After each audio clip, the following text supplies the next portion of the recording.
Alright, hey everybody. Yeah, I had a couple games I was thinking about playing today, that being Far Cry 6 and another run-through of Call of Juarez Gunslinger and Hunt Showdown. Wasn't really in the mood for Hunt Showdown.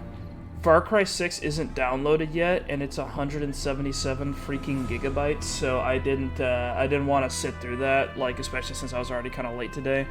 And I launched Gunslinger, and there's just no audio for some reason. And it's the first time I've run into that situation with that game. I like checked my devices and everything, just no audio. I don't know why. But yeah, I'm having a bit of a time. But so instead, we're just gonna be playing Hard West again. See if maybe we can get a little bit further through this game. Might finish it next week. We'll see. But, yeah, we'll just, I figured we'd just, like, hop back in, because this is just a comfortable game to stream for me, I think. It's like slower paced, not a lot of pressure, but also I do really like the setting, and I'm familiar with it, so it's just a very easy game for me to run through for streams.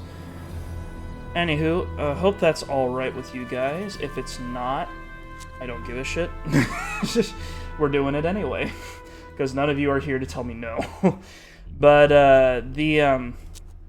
last we left off, we were playing as Cassandra, I believe her name was. Yeah, Cassandra Lee Snowden, quite a name, who is constantly in this gigantic purple dress. And we were about to get executed by a town, but luckily we had two fine gentlemen to help us murder literally everyone inside the town, and we managed to get off scot-free. So we've got Cassandra. Cassandra Lee Snowden's charm and education helped her become an accomplished con artist. Her precognition powers made her a powerful ally and the most wanted woman in the West. We've also got Andrew Harden, who first appeared to be a chivalrous diamond in the rough, but in time, the leers he shot at any woman in sight, including Cassandra, showed his true nature. We've also got Paco, who's as big as a house and dumb as a rock. Paco took everything at face value. In his eyes, as Cassandra was an angel who walked the earth. She could do no wrong, and he would do anything for her. That's sweet. We've also got some cards. We've got Shriek. Sure, why not? Give that to her. I fucking love how bootleg this art is. Oh, she's got danger sense, so she's got extra defense. Anywho, last week, oh, right. So, Paco and Harden work for someone called the Protector, and he or she or whoever is across the river. Harden led Cassandra to the ferry that he and Paco had used to cross the river from the west. The stench of death was everywhere. The ferry itself was no more, and neither was the ferryman. Someone had butchered him and strewn his body all across the riverbank. They wouldn't be crossing here anytime soon. Cassandra examined the scene. Somebody carved the word arrepientete into the ferryman's chest. Cassandra knew this could only be the work of Joaquin Perez, the Inquisitor's mad dog. Meanwhile, Harden contemplated searching the man's body, or what was left of it. Let's leave the corpse alone. Reluctantly, Harden left the body and walked away from the bloody scene. He said they would need to ask after transport at the local inn. The Sonora Inn. We're down in Mexico, by the way. The inn was a peaceful cantina and rest stop for weary travelers at the edge of the wilderness. Cassandra was filled with foreboding. She knew she would need to scope out the area and weigh her choices before proceeding. 3-card Monte? Cassandra and Harden observed the card sharp a while. He said people called him Alonzo the Lizard and invited them to play a hand. Cassandra felt the familiar vibrations of a dawning premonition. Harden was cracking his knuckles, smiling too widely at the shady dealer. Cassandra suspected he was up to no good, but wasn't sure she wanted trouble. Honestly, yeah, let's let Harden fuck himself up. I want to see what happens to him. We got 50. Harden bet some money, and while the dealer was shuffling the cards, he stabbed the man's hand to the table. Okay, that was a little aggressive. Stabbed the man's hand to the table. As Alonzo screamed and bled, Harden slowly picked through the cards one by one until he got to the correct one. He then demanded his winnings. Looking around and finding nothing but disdain from his fellow patrons, the card sharp handed over the money. Cassandra was amused, but concerned that his actions would attract the attention of the authorities. Let's ask about transport across the river. The locals told Cassandra the nearest official river crossing was in Yuma, Arizona. Unfortunately, the weekly train to Yuma left earlier that day at 3:10 to Yuma. earlier that day at 3:10. If she wanted to go earlier, she'd have to find someone with a boat. This doesn't make sense. Whatever. She wanted to go earlier. She'd have to. This is it just me or does this pair of sentences doesn't like? Unfortunately, the weekly train of the Yuma left earlier that day at 3:10. If she wanted to go earlier, she'd have to find someone with a boat willing to take her. I guess that means, like, what they're saying is that it already left at 3:10, and then if she wants to go earlier, then waiting a full extra week for it to come back, I guess is what they're saying. She had to find someone with a boat willing to take her. They allowed as the best place to find someone with a boat would be down at the riverbank campsite. What does the innkeeper have for sale? He's got a musket, which I'm down for.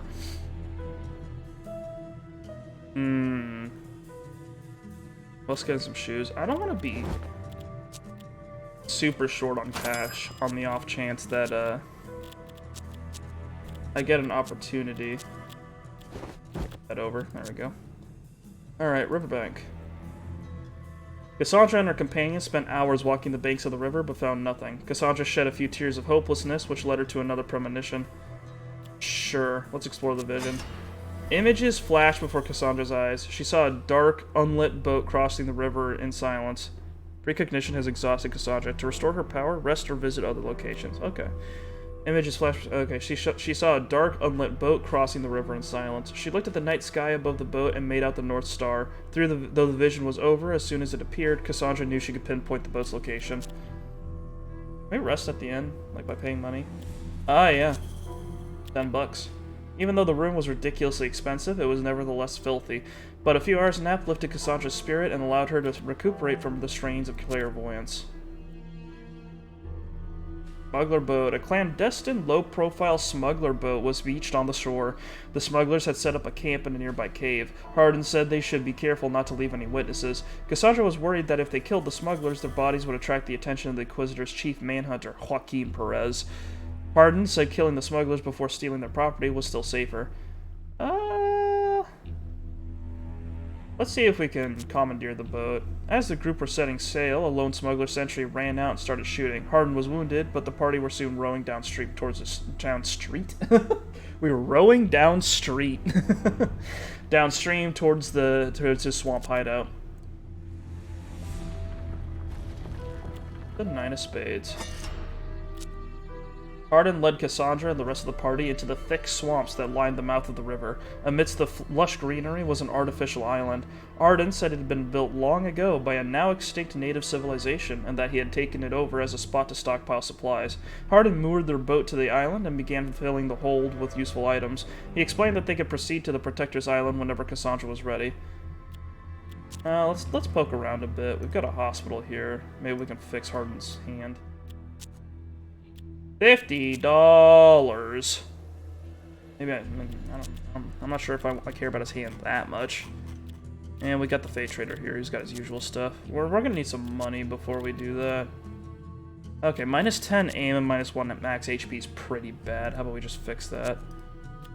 I'm gonna look something up real quick.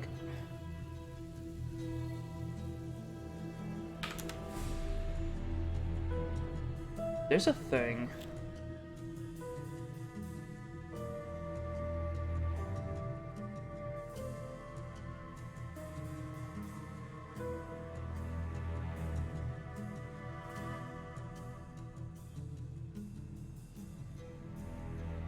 Okay.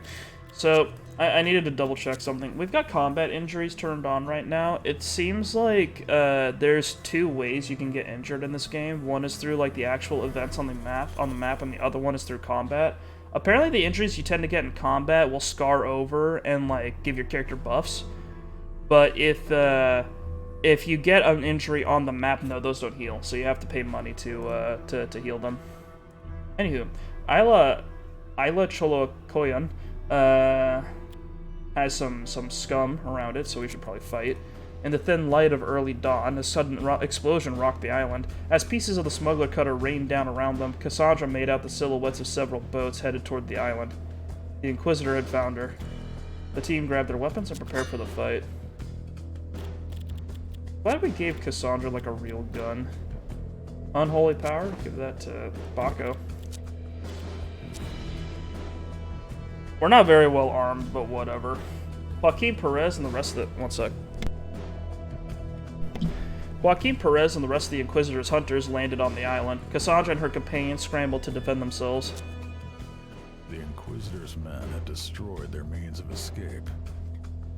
Their only hope was to seize an enemy boat and eliminate the other enemy vessel, lest they give chase. Alright, next chance I get, I should really finagle with the options, because death is just way too quiet. Freedom came first. Alright. Release either boat into the lake, gather supplies, lift the bridge to cut off enemies.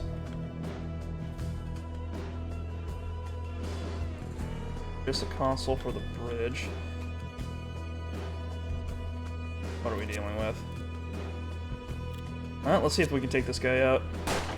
Beautiful. That's what I like to see. Main kill and unholy power. We'll move Paco up here.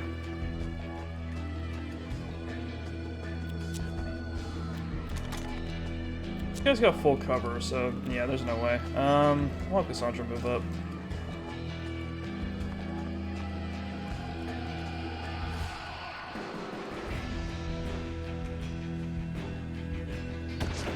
Nice.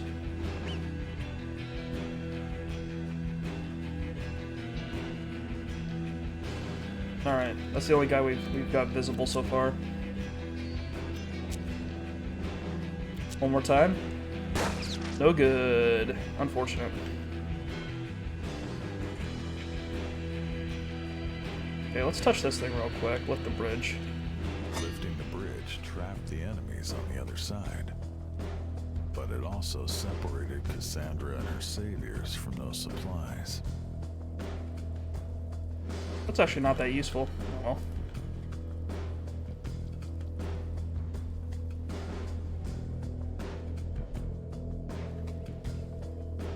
Well.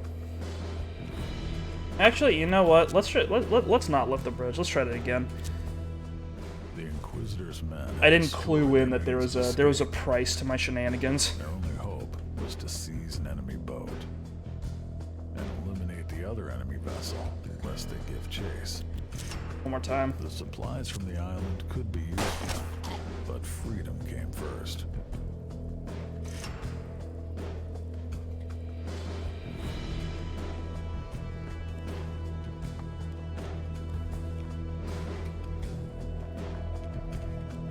I do like the way this game is paced more than Hard West 2 was. Hard West 2 was a little bit too arcadey with like the way its whole system was set up.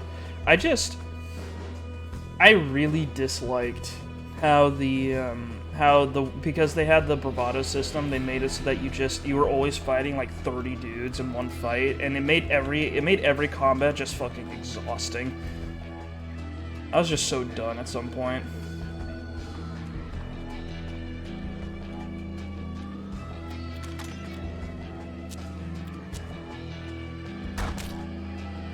Nice shot.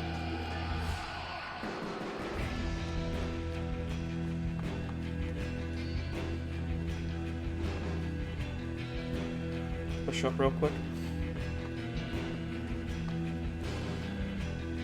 Where's everybody else? There's a guy.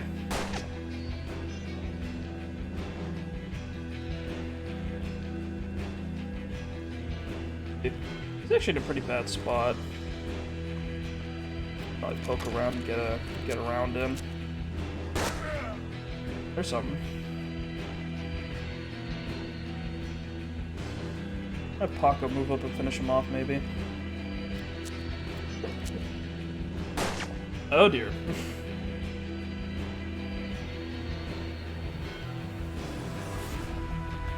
Alright, Cassandra might have to take a shot, which might kill her, which would be exciting. We're fine. It's okay. I'm a genius.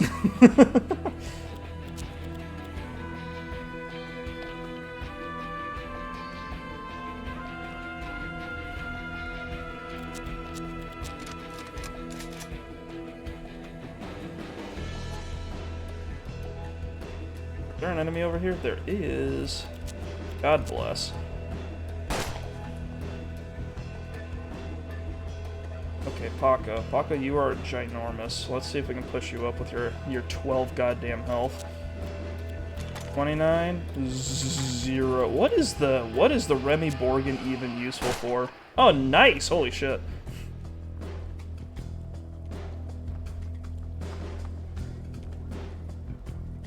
Yeah, what I wanted from Hard West 2 was just an expansion on what Hard West 1 already was, rather than them completely flipping the script and just making an entirely different game. Killing a man, that's what.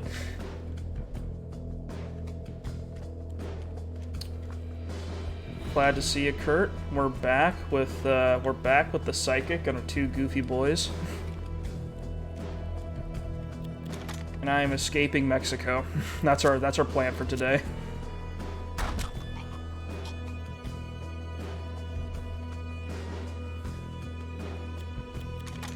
Where's this other guy at? All the way over there. Luckily, we've got a musket, a Kentucky rifle. It is a tall order. There's just not a lot of boats available, apparently. These guys are making some questionable cover decisions. Like, I don't know, there's like... I don't know if this guy's just got a lot of pride, but like, this isn't doing a lot of protecting right now. Like, look at this. He's just right there.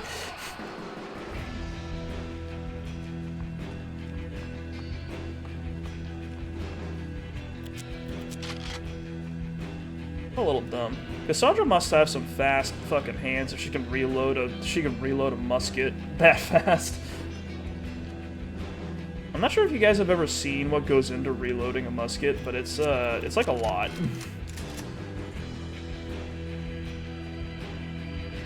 There's a reason people invented cartridges. A guy here? There is... Oh boy. Anything to bounce a shot off of? Nothing convenient. That'll do 1 damage. Okay. We'll creep back here.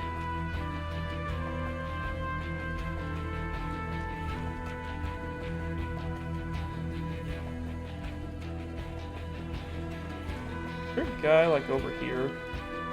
Doesn't look like it. Maybe we can get a shot over here. Well, Hail Mary. Yo! The 12-step process, including calling your mother and filing your taxes to reload a musket. Yeah, you have to. If you want to reload a Kentucky rifle, you have to recite the entire Pledge of Allegiance 3 times while like loading the powder and the musket ball. Otherwise, the gun just will refuse to fire because it isn't convinced that you're dedicated to the cause.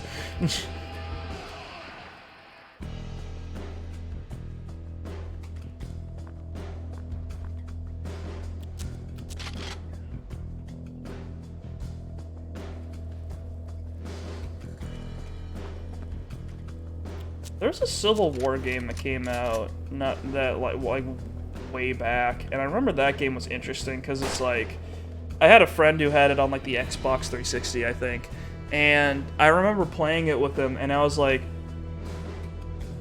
I would shoot a rifle and then I would do the reloading, and I'm like, why? Because like I like you got to keep in mind as a little baby boy, like my video game experience went My video game experience went from, because he was the only guy I knew that had an Xbox 360, so I would only play, like, console games when I went over to his house, and I went from Call of Duty Modern Warfare to the Civil War video game. So, like, I would fire a gun once, I would miss, because I was a stupid child, and I would then, like, my character would start reloading, and this guy is in front of me still, like, running around, and I'm like, what's going on? I only fired a single time. Why is this taking so long? Why does he have to put 3 things in the gun? He shot once. A little silly.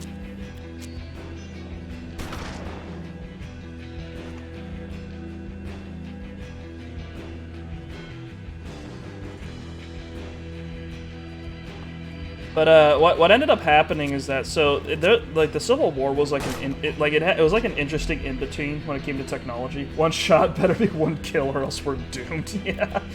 It's like you miss, and I'm like, well, I guess I better find a tree to hide behind or die, I guess. But the funny thing was that what ended up happening is that, so, like, soldiers would they carried rifles, but they also carried revolvers. So you had a rifle that could shoot pretty far, but took forever to reload, and then you had a pistol that could fire 6 times. So it's like, oh, well, I could just use this thing.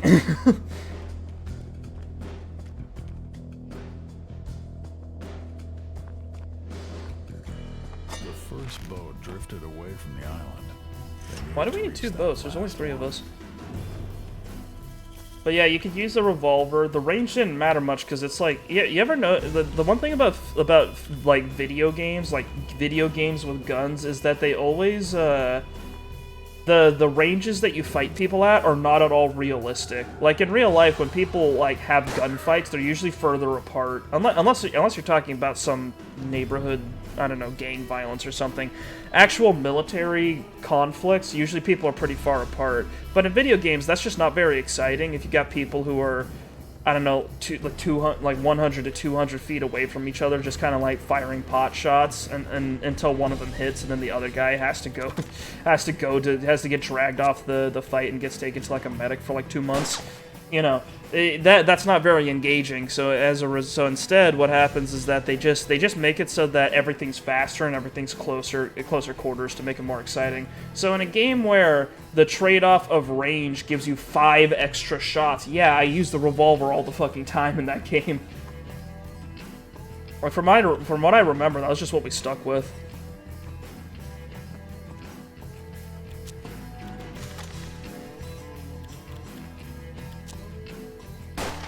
I was like, I could shoot once and then be stuck reloading forever, or I could miss 5 times. That's just better.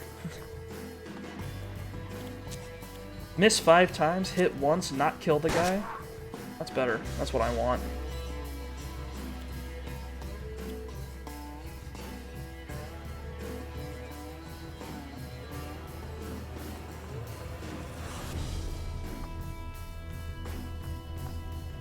This is an interesting setup for a map in this game. Just kind of a bunch of interconnected passages, and they're not really, like, together. Hardin's about to fucking die.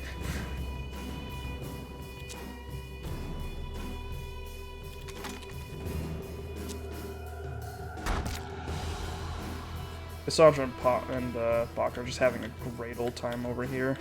Meanwhile, Hardin's fighting for his fucking life. If he doesn't kill this guy, this man's dead. Okay, there we go. We're okay for now. Thank goodness for modern renovations, and now we can miss hundreds of bullets in video games, and it's fine. Dude, I know. You ever seen players that use LMGs in Call of Duty? It's just like, you peek and they start shooting, and then they don't stop shooting.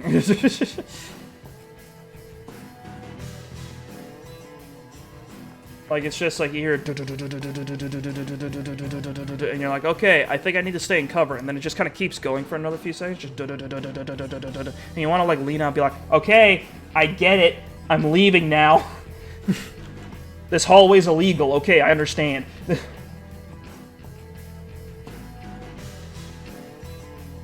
The bullets will get through the wall eventually, yeah.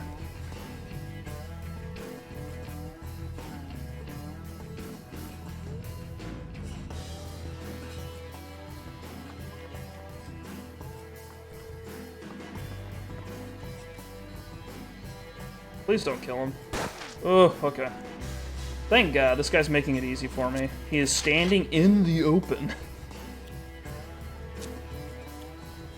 Oh, that's Joaquin Perez! Oh shit, we can kill him.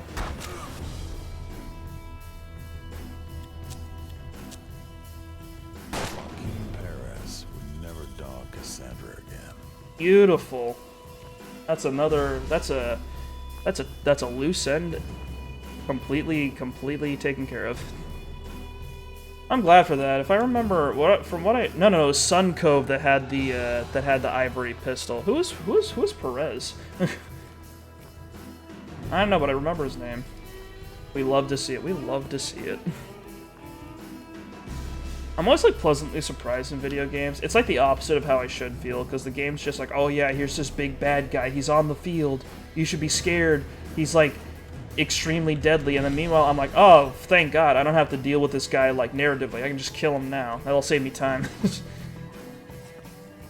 Don't have to wait for a cutscene where I'm like permitted to kill him.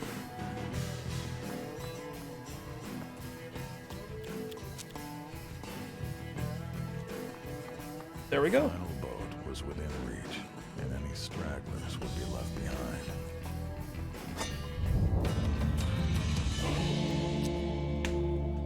You guys know what I saw recently?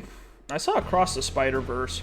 And you know what that movie reminded me of? There's this one, what was it? There was an FPS that had time travel in it. What was it called? Was it Time Shift? It might have been Time Shift. What did Time Shift have the thing? No, it wasn't that. There was a game. It was like, it might have been like, maybe it was like Darkest of Days or Time Splitters. Hang on. Let me look. Let me make sure.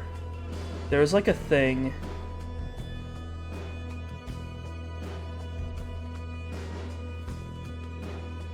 There was a time travel game that made it so that its big gimmick was that it's like, oh yeah, you're like a time cop.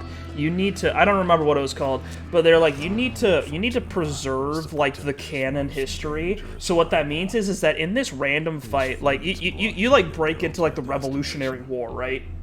So you hop in, you're in the trenches, you're fighting a bunch of Confederates, and then randomly there will be one that's just glowing with time energy, and that guy you can't kill, because if you kill him, that'll change history, like in a way that'll be completely dramatic. So what'll happen is that instead, the thing that allows you to preserve history is that you kill everyone else, and then you use fucking time, you use this sci-fi fucking knockout gadget and then zap the guy and then like knock him out. So instead of like going through the battle normally, the guy instead wakes up alone in a trench full of dead people, and then that just doesn't change anything.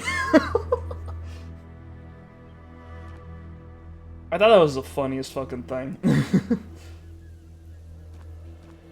It's like, oh yeah, all this other extreme shit you're doing, as long as you don't kill the guy, you can do whatever else you want, it's okay.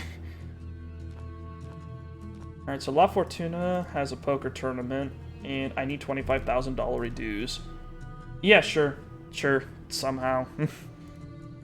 But when I started, it was the dumbest thing, because when Across the Spider-Verse started hitting me with like canon events, I was like, that's what I thought of.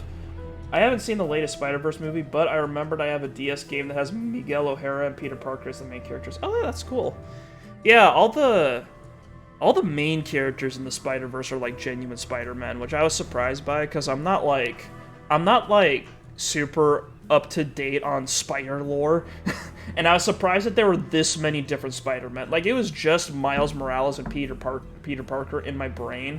Like, I kind of knew about Spider-Gwen. Like, I heard people talking about her, and I saw that like, the outfit. So I knew, like, Gwen Stacy had, like, a sort of, like, flip around where she's the Spider-Person. I thought that worked out.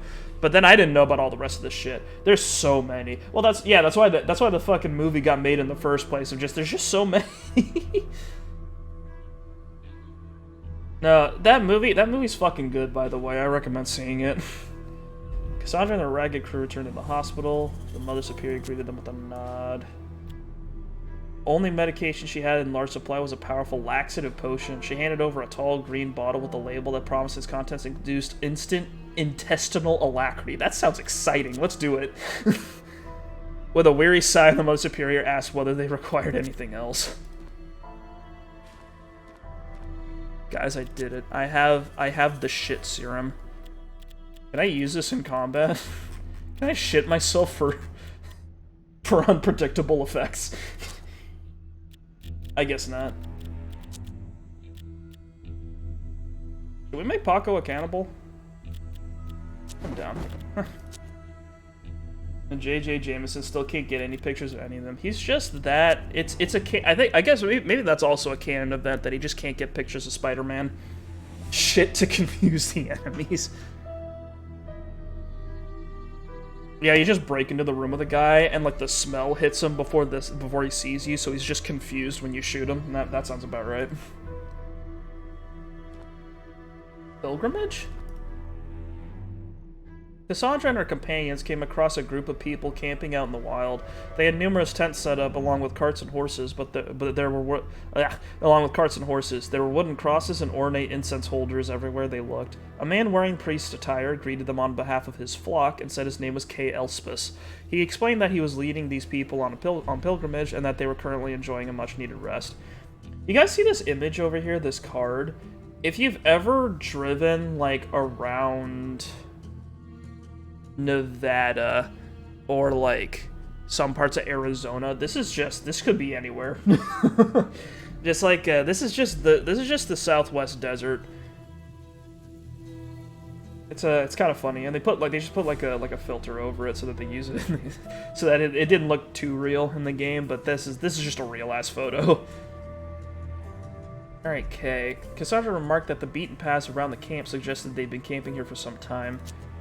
Elspeth winced and admitted in low voice that Cassandra was right. They weren't resting at all, actually, they were lost.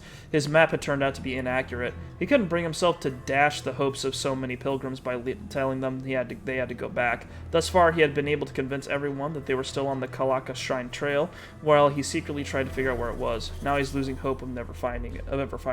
Never heard of the place. He explained that it was a pre-Columbian ritual site said to contain carved figurines of human skulls adorned with Christian symbols, crosses, three-cornered symbols, and fish.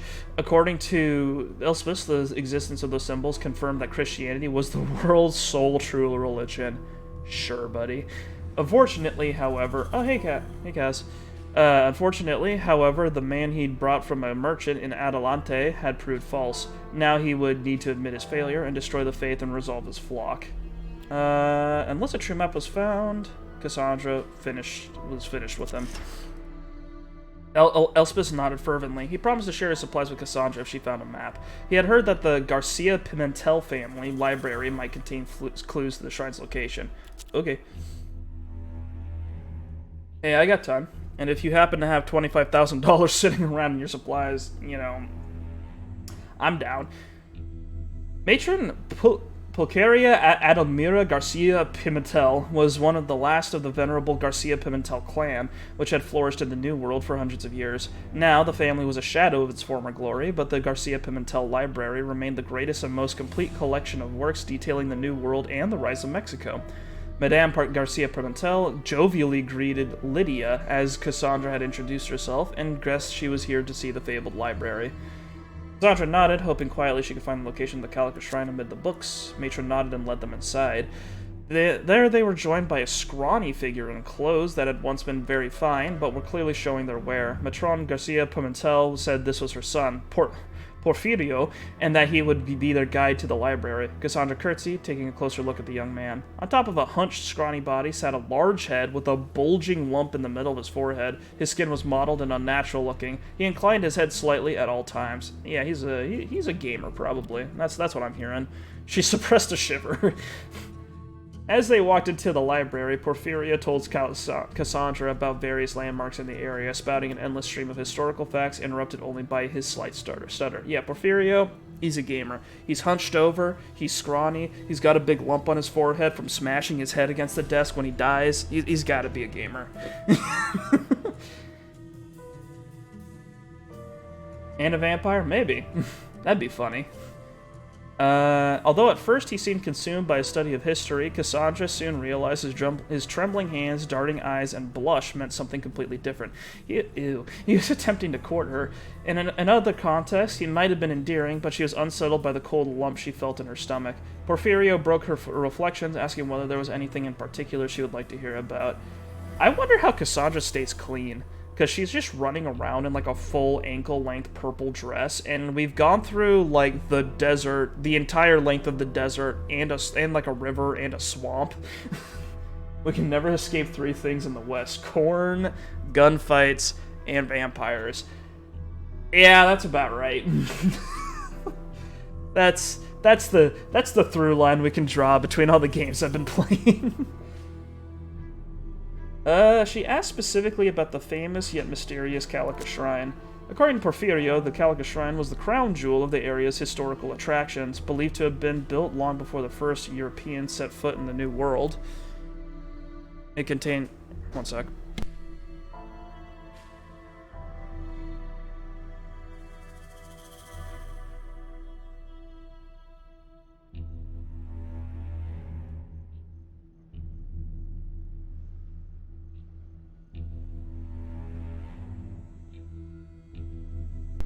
Sorry, someone, I'm like staying with some people right now for like a while, and I put like do not disturb on the door, and one of them just like walked in. It's a little weird. We haven't established like the whole schedule yet with the whole thing, but it was just kind of funny. I had to like mute my mic and like turn around, and I was like,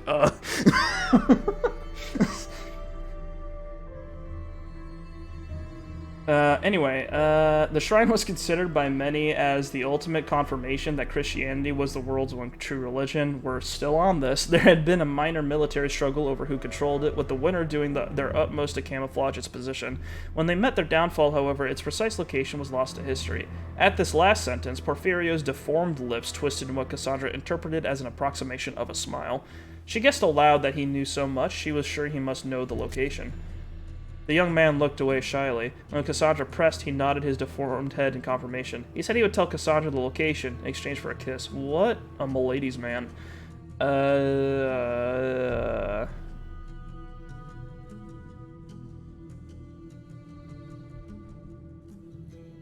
Let's hit him with the full. Let's see if we can. Well, let's see if we can hit him with the. Man, my words are not good today. Let's trick him. Clearly not used to being treated... Yeah, caress his cheek and say, oh yeah, well, I'll kiss you if you tell me first. Clearly not used to being treated this way, Porfirio blinked a couple times, then went to his desk and produced a detailed map of the area from one of its drawers. He then pointed out the exact location of the shrine to Cassandra. Hit him with the woo-ha. Yeah, the, fucking... What's the word that I'm trying to get? It's,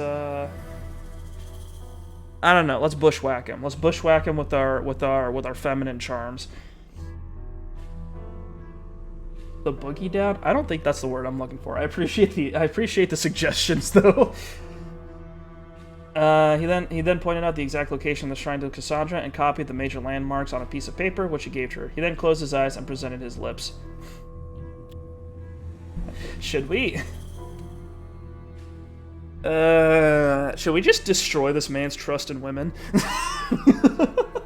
Just fucking... Oops. Alright, fuck it, let's do it. She pulled out a derringer and pointed at his face. The young man's gaze turned from stupefaction to anger and spite. He said Cassandra had worn out her welcome and motioned to the hall, where her companions were waiting. They walked out, Cassandra keeping her gun trained on his back. Cassandra's plan to leave the Garcia Pimentel resident hastily was confounded when she reached the foyer.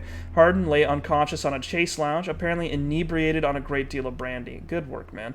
Lady Garcia and Pimentel opened her mouth to say something, but closed it again when her eyes met her son's. Cassandra told her companions to carry Hardin out. They left immediately. Porfirio shouted that they were forbidden to leave and pulled a gun from a drawer, but before he could train it on Cassandra, he and his mother were shot dead. Cassandra looked up to see smoke winding upward from Paco's guns. You know... Whatever. They quickly left the scene of the carnage, knowing the authorities would hear about this and investigate. You know, we're just gonna pretend I was never there. Anyway, buddy. Hey, Elspeth agreed to say amiably. He asked whether she managed to find a map to the shrine. How much are you willing to pay? Elspeth called Cassandra a false prophet and a fraud and accused her of trying to profit from artifacts of the one true God. By her expression, however, it was clear she had seen right through him. He instantly calmed down, admitting in a low voice that he had scammed the pilgrims into funding his expedition here. He offered 8,000 for the location of the shrine.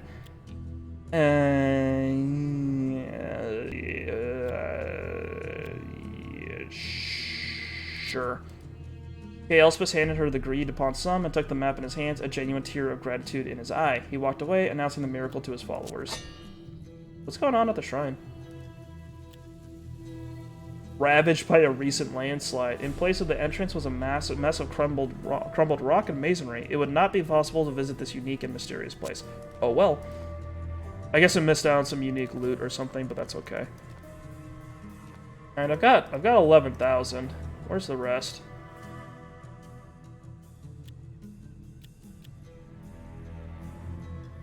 You know, never mind.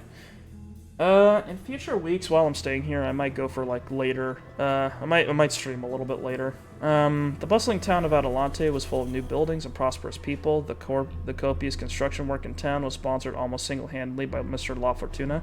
For the denizens of the Western Territory, La Fortuna was the embodiment of prosperity and modernity. Cassandra entered the cantina, visited the general store. Though she felt awkward about making such a seemingly lowbrow request, Cassandra suggested that they find a local brothel. Interesting. This is the only thing I've seen that requires premonition so far, so let's give it a shot.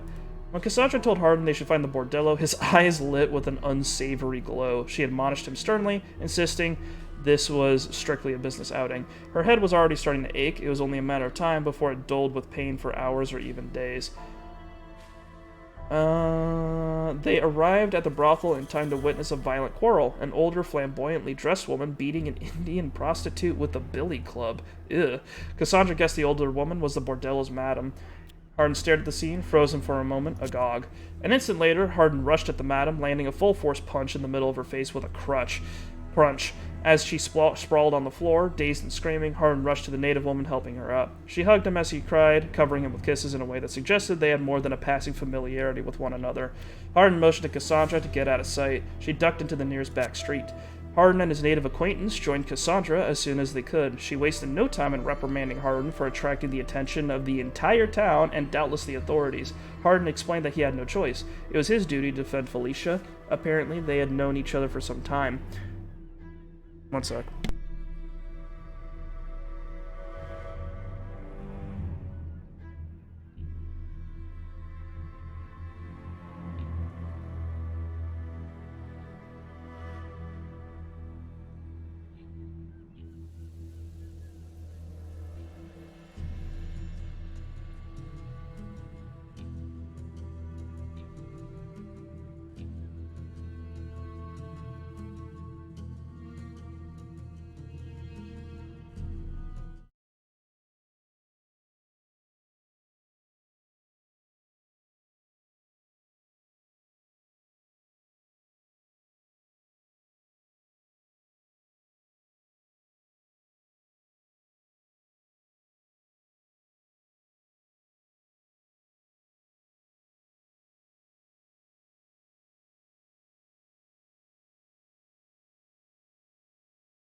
Alright, real quick, I want to ask you guys a question. Did you guys hear anything in the background while I was talking? Like, reading the event? Just to, like, check.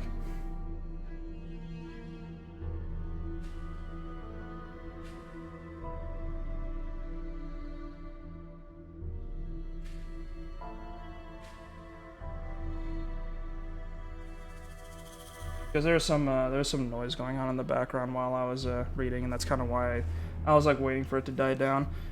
Everyone's like out and about, so some spirited conversation was happening. I was just curious if that got through into the microphone.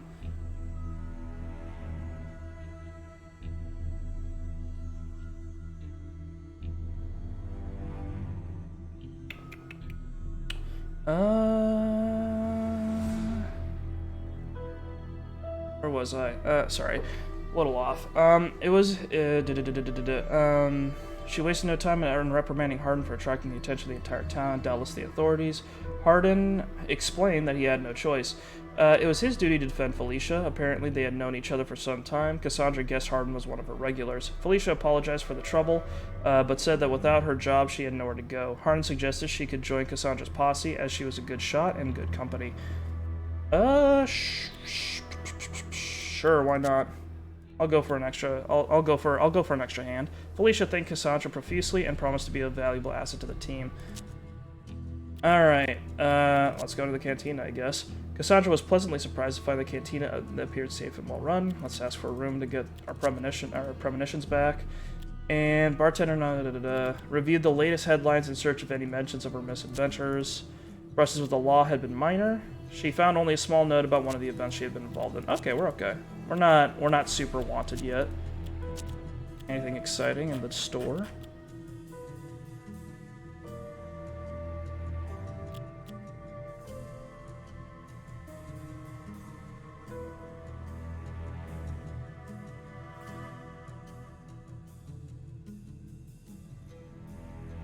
Alright, never mind. Had to refresh real quick. Where are we at? Oh shit, we got Joaquin Perez's gun! Sick! It's a good revolver. It's got... does 6 damage, that's lovely. We could probably get... hang on, let's take stock of what our equipment is. Got... this... What's Felicia have? She has just a pistol. We'll give her the Canyon Calavera. Paco, I don't know. Hardin, I kind of want Hardin to be our. I guess Hardin will be our pistolier, so we'll give him. I like just making up classes for people. We'll give him that. We'll give the Felicia that. I guess Cassandra's gonna be our rifleman because she's got actually no health. Paco, I kind of want to be our... I want Paco to be our shotgunner, because he's got a lot of health. There we go. There we go. He's got a lot of health, and we'll figure something out. We'll just give her the rest. We'll figure something out for Felicia. We also need some accessories if we can get some.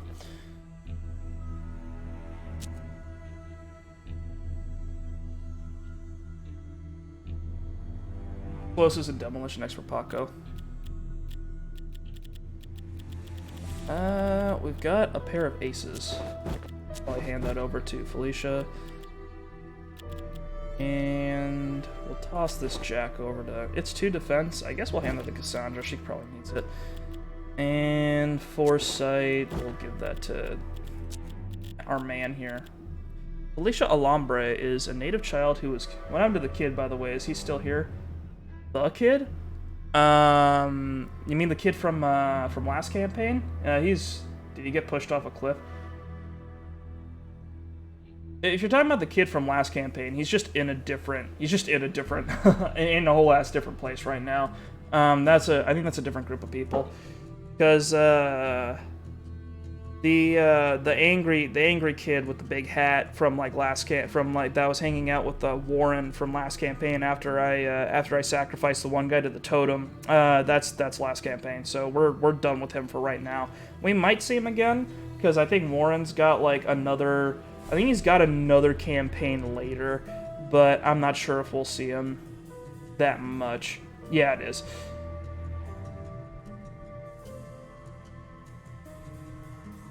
Okay.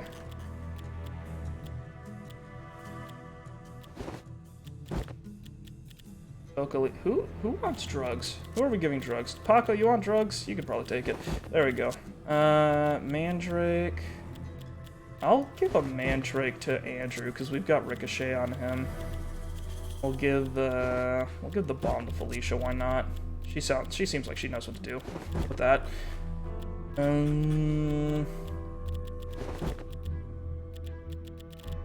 Okay, it's pretty decent. We've got all this money, but I don't want to spend all of it because I need all of it.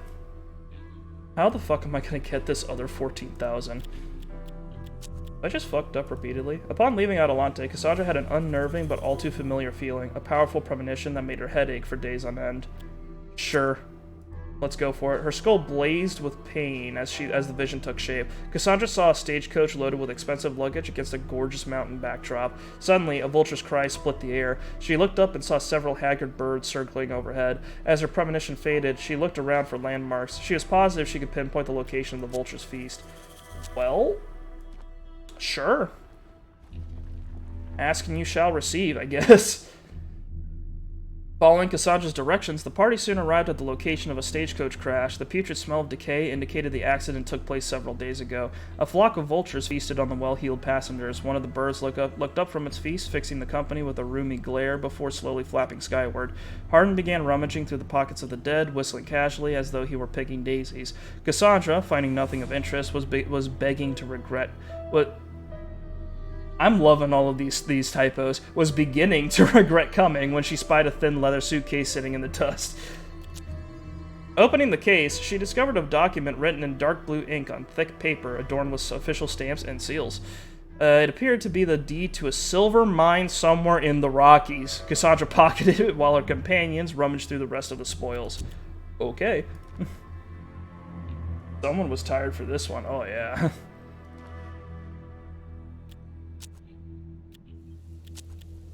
Where's did we just was that just the one opportunity we had to rent the room? Can we not do it a second time? That's a little silly if you ask me. All right. L'Hôpital, maybe? Oh yeah, we have to cure Hardin's inebriation. That's right. What, do they bleed all the alcohol out of him? How does that work?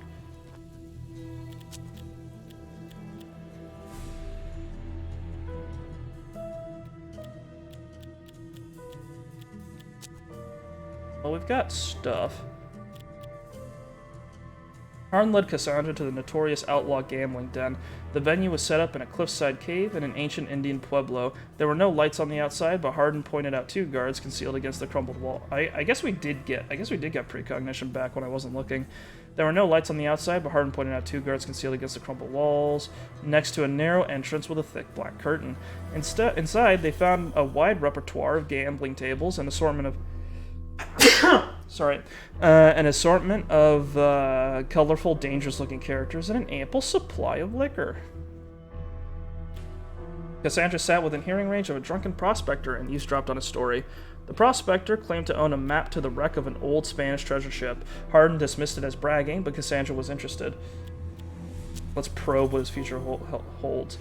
Her initial attempts were inconclusive. Cassandra felt she was already losing her lucky streak. She went on. Cassandra saw the man suffers a violent death. It thoroughly distressed her, but she obtained no useful information. Keep going. As a searing pain pierced her brain, she saw the prospector lying dead in an old shipwreck surrounded by piles of gold. As the vision faded, she managed to recognize a landmark that pinpointed 3 possible locations for the wreck. She came back to reality and nearly collapsed from exhaustion. Alright. We're resting up again, boys. Oh, back to full. Hell yeah. Let's go. Alright, we've got a derelict shipwreck, a lonesome shipwreck, and a moldy shipwreck. Moldy sounds like disease. Let's check out the lonesome one. On its side in the shallows, the shipwreck looked like a beached whale. While Cassandra's teams headed inside, they found it filled with the dead bodies of its crew and passengers. The air was heavy with the stench of the dead. Cassandra knew the dangerous, decomposing bodies presented. Let's check the cargo holds. Filled with dark, scintillating rocks, Felicia became agitated, saying it was pitch blend, the nausea-inducing, vitality-draining, the natives called wow, there's a lot of typos and like missing words and stuff this time. The natives called curse rock. She ran out, shouting for the others to do the same. Hardin shouted after Felicia that she was a superstitious coward. She shouted back that Hardin was an overbold fool. How about we leave? I trust her on this one.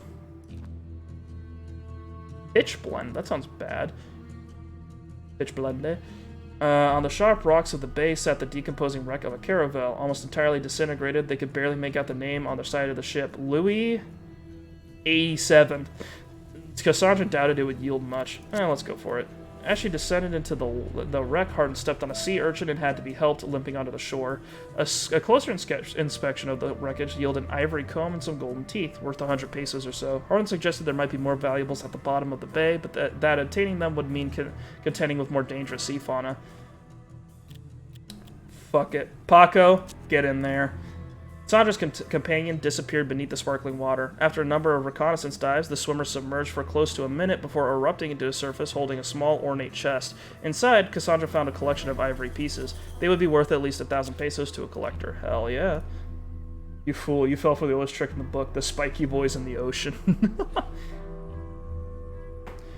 The ancient wreck of a... You know what I had in Japan? I had more sea urchin than I was expecting to. I had some uni, which was actually, It had a nice texture, but uni definitely tastes like something you'd find on the bottom of the ocean. You know what I mean? Like it's got like a grimy aftertaste that I wasn't a big fan of. You know what I mean? Like it's like fishy, but like the bad kind of fishy. Definitely tastes like something that filters junk. Filters grime.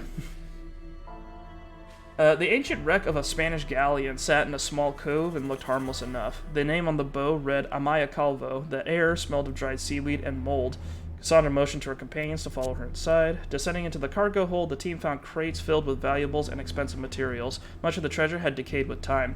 However, a good portion of the silver and gold objects could be salvaged with a significant amount of work. Cassandra decided they needed the money. The bottom feeder flavor that isn't supplemented by fats like catfish is. Yeah. The catfish has the grease to make up for it. Urchins do not. As the salvage continued, Hardin became wary. He told Cassandra that the longer they stayed there, the better chance someone would arrive, perhaps to lay in wait and attack them once they had retrieved all of the treasure. He suggested retreating with what they had now, rather than hope they could get away with everything. Oh no. Oh no. We're getting everything. Hardin, I don't care if you get shot. The attack came at dawn. Cassandra and her companions fought valiantly, but the bandits still managed to injure some of the party. Andrew Hardin was hit in the arm. The wound bled prodigiously. Worse still, the shots could be heard for miles. Cassandra cursed at the thought that the authorities might become alarmed. Despite the injury, however, the team recovered all the loot on the ship. It totaled several thousand pesos at least. We are wealthy. I love it. Pesos. She was ready to conquer La Fortuna's grand tournament. Alright, let's fix our man real quick. And he's all good. How wanted are we, real quick? Cassandra's brushes with the law have been minor. Okay, we're fine. We're okay. We're all good. No one knows.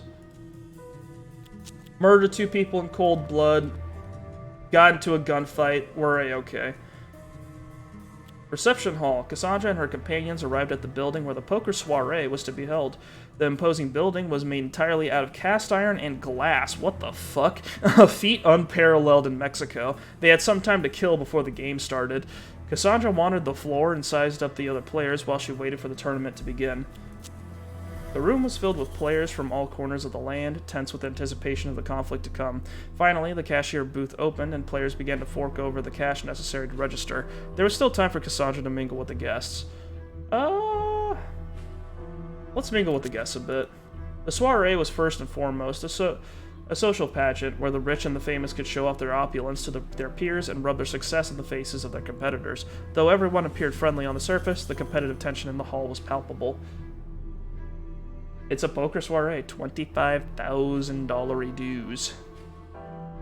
One of Cassandra's competitors left his drink unattended while he showed off his new pocket watch. Guess what, boys? It's time. It's time for the shittening. Cassandra thought back to the bottle of laxative she had obtained earlier. While crude and unfair, it would most certainly eliminate a player from the game before it had even started. Cassandra swiftly poured the contents of the bottle into the man's drink. The gentleman returned to his drink, downing it in a single swallow. His smile lasted a little while, but ultimately faded to a terrified grimace. He excused himself and rushed away at the sprint. Oops, my wrist. He's experiencing the intestinal alacrity. He's currently got the overactive guts of a nervous dog. Cassandra smiled imperceptibly. A middle-aged gentleman gazed at Cassandra with a cryptic smile. She returned the man's gaze and smiled back. A few minutes later, the man approached her, presenting himself as Jim Vaughn. He commended her on her competitive attitude, alluding to her underhanded activities in the reception room. Seeing her frown, he laughed and assured her he would not expose her. He said Cassandra reminded him of his younger self. He was looking forward to testing his skill against hers in the upcoming game. Cassandra thanked him with an expression of genuine camaraderie. Let's eavesdrop on an argument between one of the contestants and a lady. A corpulent, sweaty man in a tall hat was arguing with his wife. She said he would again lose their fortune. All the while, he assured her that he had been working on his gambling skills. This seemed to enrage her further, and she launched into a tally of his various tells, which he denied all. It seemed Cassandra now knew what to look for. And we're all good. Pulled straight out of a Western ghost standing behind you. Cassandra submitted her entry fee and waited for the game to start. Cassandra has just submitted her 25,000 pesos when a slender Hispanic man in an impeccable tailcoat and top hat approached her with a grin. Cassandra guessed this must be Ricardo La Fortuna. As if reading her mind, he bowed and placed a gallant kiss on her gloved hand. La Fortuna presented himself and asked for Cassandra's name. She treated him to her Russian alias, Lydia Morozov. La Fortuna bowed lower still and wished Lydia good luck in the upcoming game. She curtsied before proceeding to the gaming table. The first round of the game had 20 contestants divided among 4 tables. Among them was Jim Vaughn. Cassandra realized her table only had 4 players. One must have been missing. Intestinal alacrity. She also noted that he'd been placed with the corpulent man whom she has been seen arguing with his wife earlier. She was seated and the rules were explained. The 2 winners from each table would meet for the second round, which would determine the grand champion of the gala and the owner of a rare piece of jewelry, being staked by Mr. La Fortuna himself. The chips were distributed, the cards were dealt, and the game started. Initially, the game was casual and easy. Cassandra singled out 2 candidates for elimination and deftly defeated them using her acute gambling skills. Only one man was left at her table, and she knew his tells, having overheard his argument with his wife. She read him like an open book. Soon, he was dispatched as well. How do you dispatch people in a poker game? Like, do you just trick them? Is that what it is? Just like, oh yeah, no, I don't have anything good. Oops, straight flush. Is that how it works? I don't know. The croupier congratulated Cassandra, telling her he'd transfer her chips up to the main table for the final round. There was an hour break between rounds 1 and 2.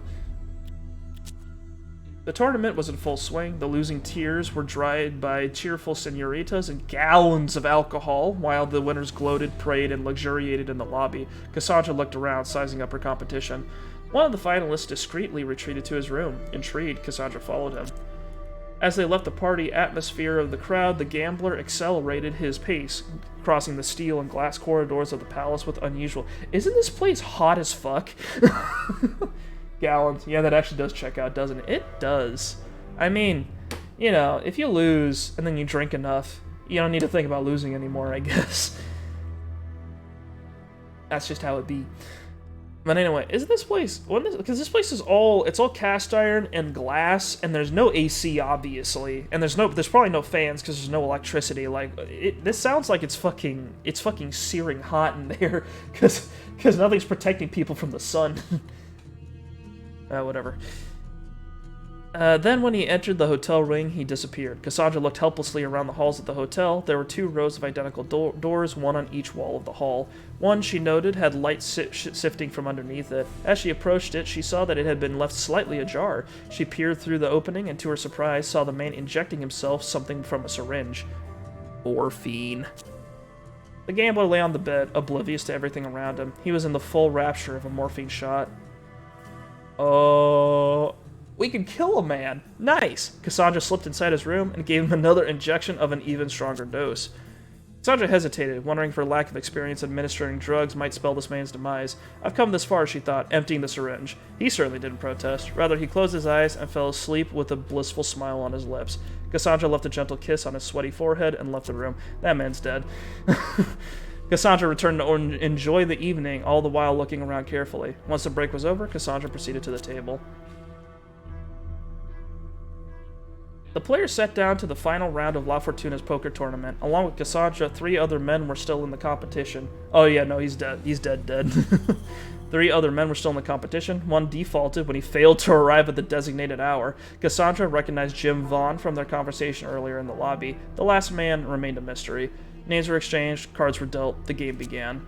The stakes in the final game were much higher, and so was the skill of the participants, but as the game progressed, Cassandra's chip supply diminished until she was on the brink of bankruptcy. She needed a decisive move to improve her situation. She could target Dr. Fabian Fay, whose stash was the smallest, or Jim Vaughn, who had been doing extremely well thus far. At this point, at the C point, his skill seemed unmatched. Let's go for Vaughn. Jim Vaughn was a true master of the gambling table. Smart, funny, and courteous, he was impenetrable to conventional scrutiny. If Cassandra wanted to defeat him, she would need to use her unique ability. Cassandra took a deep breath and tried something new. To smile and see the future at the same time. Letting her instincts guide her cards and her chips, Cassandra managed to outplay and defeat Jim Vaughn. He looked at her with admiration, then laughed out loud and thanked her for an amazing game. What a gentleman. To win the tournament, Cassandra still had one more opponent to defeat. She decided to attack Dr. Fay. Ah, shit. Dr. Fabian Fay never fully held his cards. He lifted them slightly off the table and peeked at them. Every so often, he would pick his fine mustache, but Cassandra quickly determined that this was not a tell. He kept his composure admirably throughout the evening, but it was clear this was not his first game. Cassandra did her best to outplay the doctor, but he was a worthy opponent. Ah, fuck. She could do nothing but fold. Her adversary complimented her play and thanked her for the worthy entertainment. He expressed a hope they could meet later in the lobby for a chat. The tournament had finished, and though Cassandra did not win, Ricardo La Fortuna congratulated on an excellent game, and the two chatted for a while. Though La Fortuna had other business to attend to, he invited Cassandra to visit him at his residence whenever she liked. She promised she would come, then departed into the crowd. As Cassandra made to leave, Jim Vaughn approached her and offered to buy her a glass of port. Sure. Mr. Vaughn was visibly delighted. He ordered drinks as he told Cassandra about his younger years with a refreshing bluntness. Vaughn had run away from home at a young age and wandered the West, finding no shortage of trouble and becoming an infamous gambler and duelist. One fateful day, however, he played against a powerful man, taking a fortune from him. The man was furious, telling Vaughn to leave the country and renounce gambling on pain of death. That's when Vaughn headed to Mexico. He had been miserable ever since, but when he'd heard about the tournament, he decided he didn't care anymore. It was worth the risk to play again. What else was life for? Cassandra asked what all of that had to do with her. He looked at her wistfully. He told her that he saw his younger self in Cassandra. He had inspired him to take his guns off the hook and go for looking for troubles again. If there was one person he would love to ride with, it was her. You know, we'll let Felicia stay behind. I think she's done her. I think she's done what she'll do. Oh yeah, this guy's looking spicy. He's got a fucking mammoth rifle. I like it.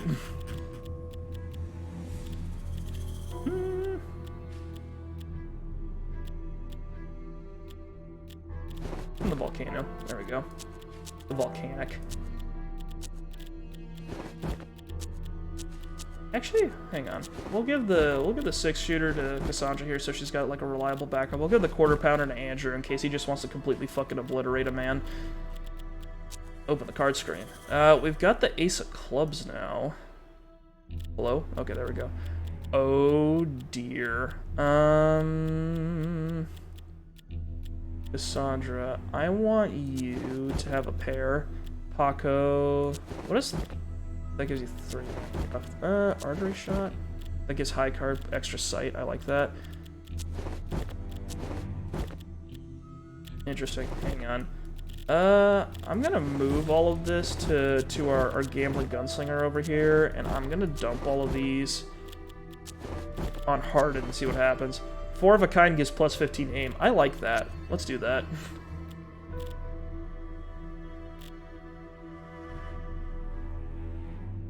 The game's freezing again. Okay. Jim Vaughn, a professional gambler and duelist. Jim Vaughn's heyday had passed. Inspired by Cassandra, though, he decided to pick up his guns again. That's cool. I like this guy. Alright, well, I'm gonna head over to the Fate Trainer, because we've got dollary dues now, and now I want to see what we can get. There's the Judicador. We could get the shotgun revolver. We could pass that over to Paco, if the game feels like working. There we go. There's a fucking... Should we grab it? Should we grab the fucking Murder Master over here? I definitely want the musket. Got another Canyon Calavera. Like we got money. We can just buy a bunch of shit. Sure, why not? Why not? Snake leather boots. I always like those.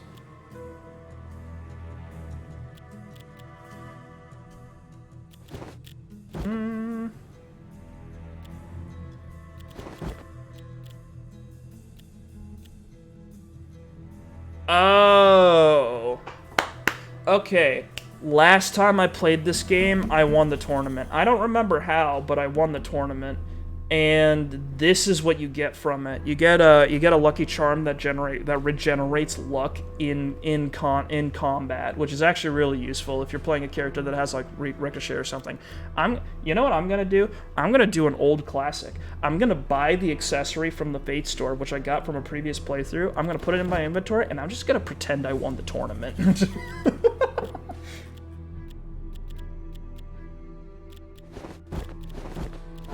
Alright.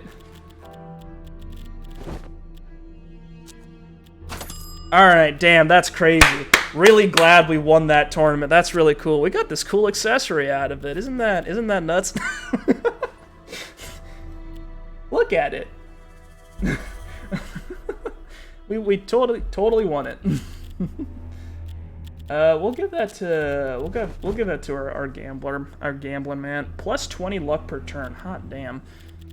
We'll give the bonus aim to Harden, I guess. We did this. I did this. Success. We'll give the boots with the fur to Cassandra. No, I'm 4 health. That's hilarious. No, we're not doing that.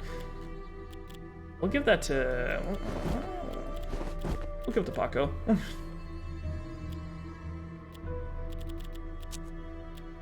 Alright, we've got a holy musket, right? Pass that over to Cassandra. Please. Please, video game. Please. Okay, there we go. Baby number 9. This is kind of like a shotgun, which is fucking. I love this thing. I love this thing so fucking much. Looking at it is so difficult. And whatever. We'll give the shotgun revolver to Harden. We have 2 shotgunners. Why not?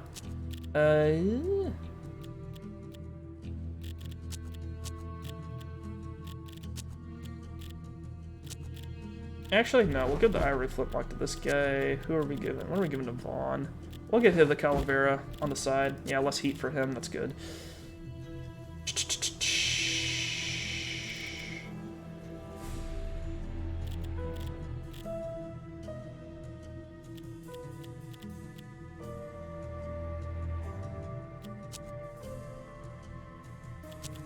Yeah, let's grab a pistol. We'll grab the. I think we'll grab the Judicator for Paco, just so that he has something accurate and reliable.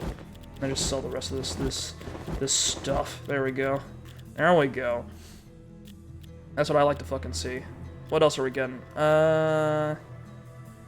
Serpent? No. Doomsday Watch. Sure, we'll grab the Doomsday Watch. I like it. What does a skin vest do? That's 10 defense. Let's get the Oxen Skull to Cassandra. I hate it when characters are like, it's the worst combination. The character's essential, so you can't let them die or else the game ends. But also, they've got low health, so it's like, what are you gonna do? I'm afraid to use them now. So we'll give her the Oxen Skull. There we go, 9. I like that. Now she's actually difficult to kill. We'll give the Doomsday Watch. Give the Doomsday Watch to Harden. We'll just have him murder people. That sounds like a fucking plan. What does Vaughn have again for abilities? We gave him Ricochet, right? So he can just pop people back and forth. Ricochet, Terror, Artery Shot. I have no idea why you would go for Artery Shot. Unless you're dealing with someone really tough. I don't see what the purpose is. Alright. Good mix. We don't have any jokers, which is unfortunate, but whatever. It all works out. Alright, let's rest up. Get our precognition back.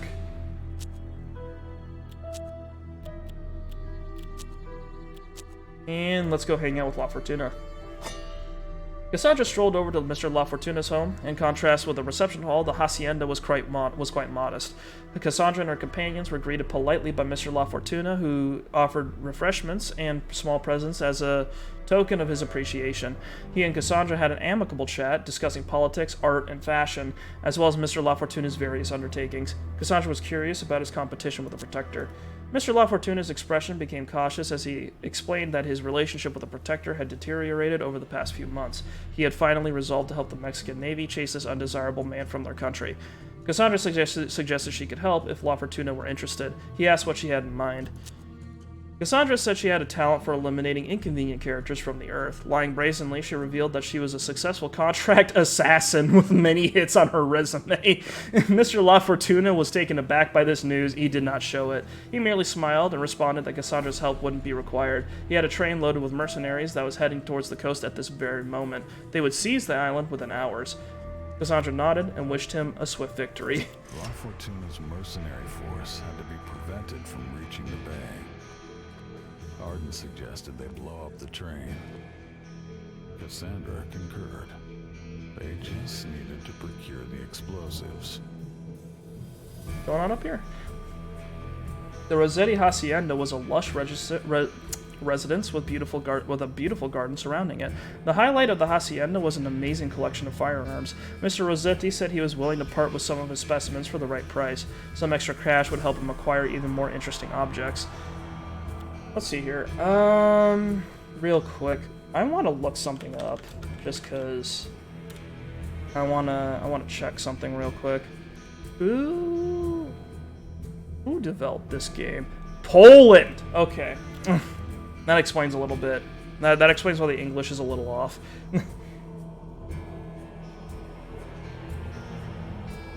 Anywho, Cassandra was potentially interested in buying some items.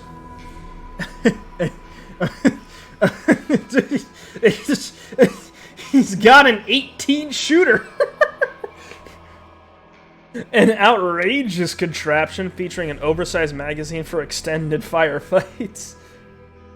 He's got an 18 shooter. He's got a 12 gauge 8-barreled shotgun. 4 double shotguns that dance on a revolving mechanism. A Douglas Duster special, and the heavy pepper pot. This is real, by the way. This gun I'm looking at right here, this shit is real. Someone made this. Fucking, what's it called? You can look it up. It was like, it's a triple-barreled revolver.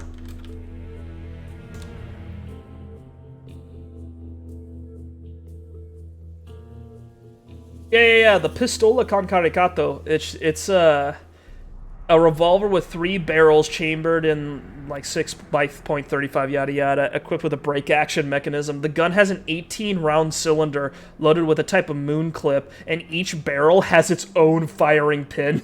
Using a firing mode selector, the shooter can choose to use either one of the firing pins, all 3 at once, or the safe position. The safety is on the hammer and stops the hammer from hitting any of the firing pins. Little is known of the history of the firearm.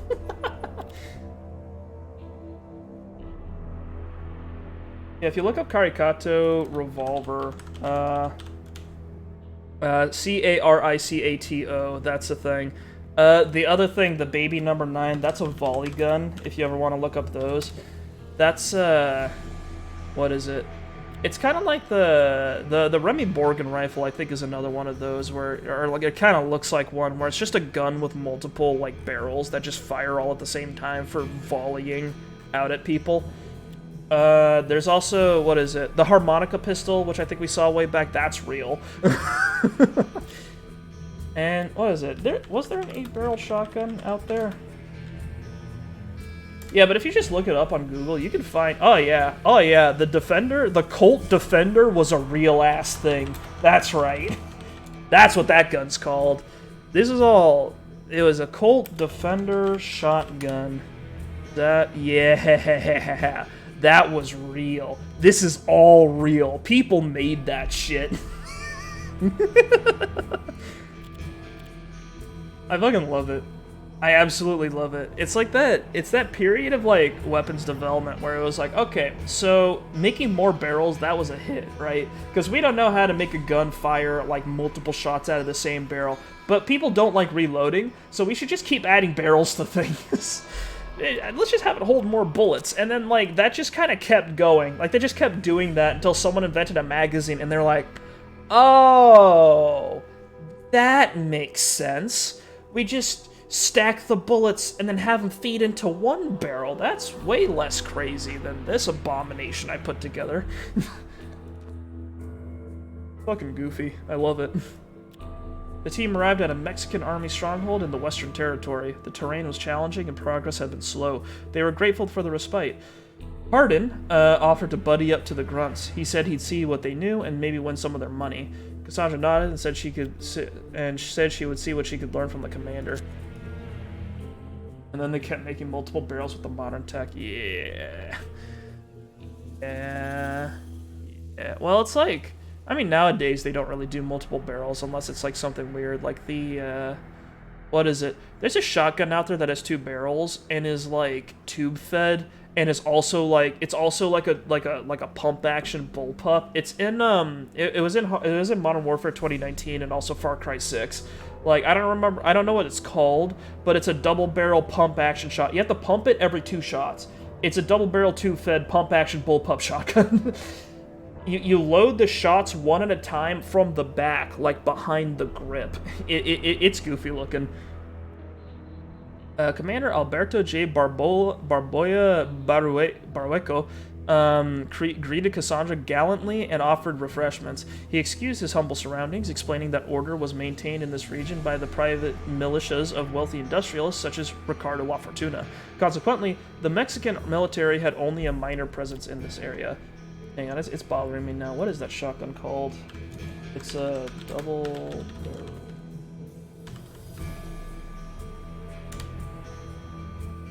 The DP-12, that's what it's called. Look that thing up. That thing looks like a space gun.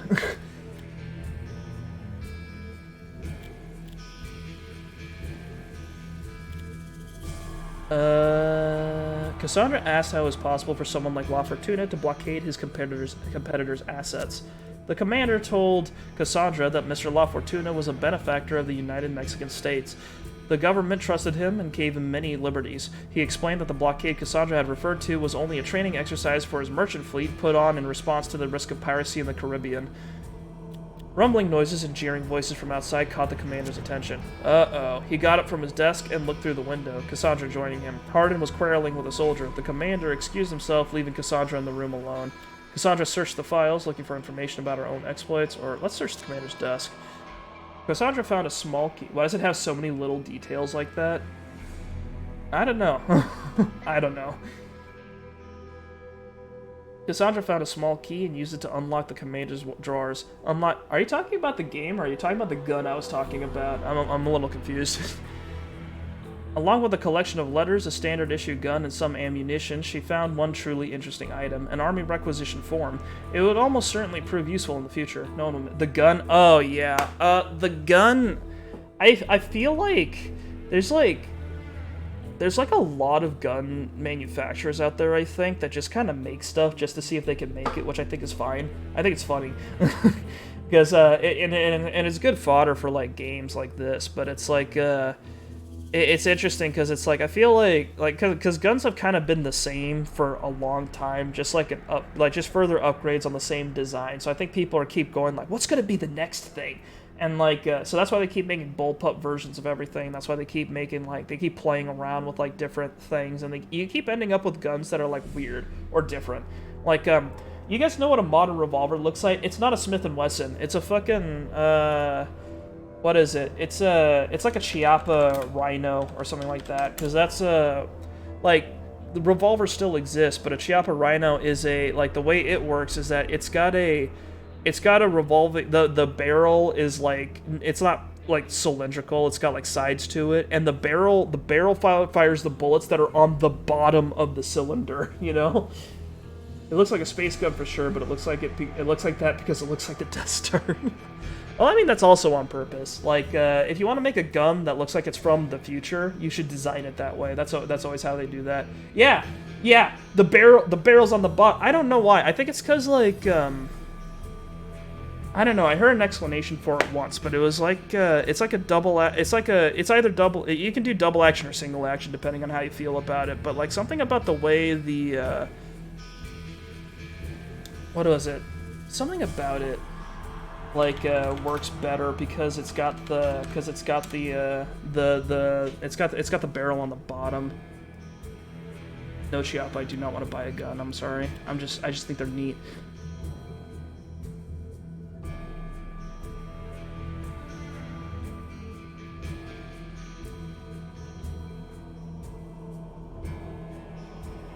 The external cocking lever is not actually a hammer, as on most revolvers. Instead, it is merely a linkage handle used to cock an internal hammer and immediately falls back into place after cocking is complete, minimizing the number of externally moving parts and reciprocating mass. Okay. Oh, wait. Firing from the lowermost chamber in the cylinder as opposed to the uppermost is intended to reduce muzzle flip by aligning the recoil more to the shooter's wrist rather than above it. A downside of this design is that it increases the vertical distance between the sight line and the bore axis, meaning the gun will have a greater parallax error when aiming at close range.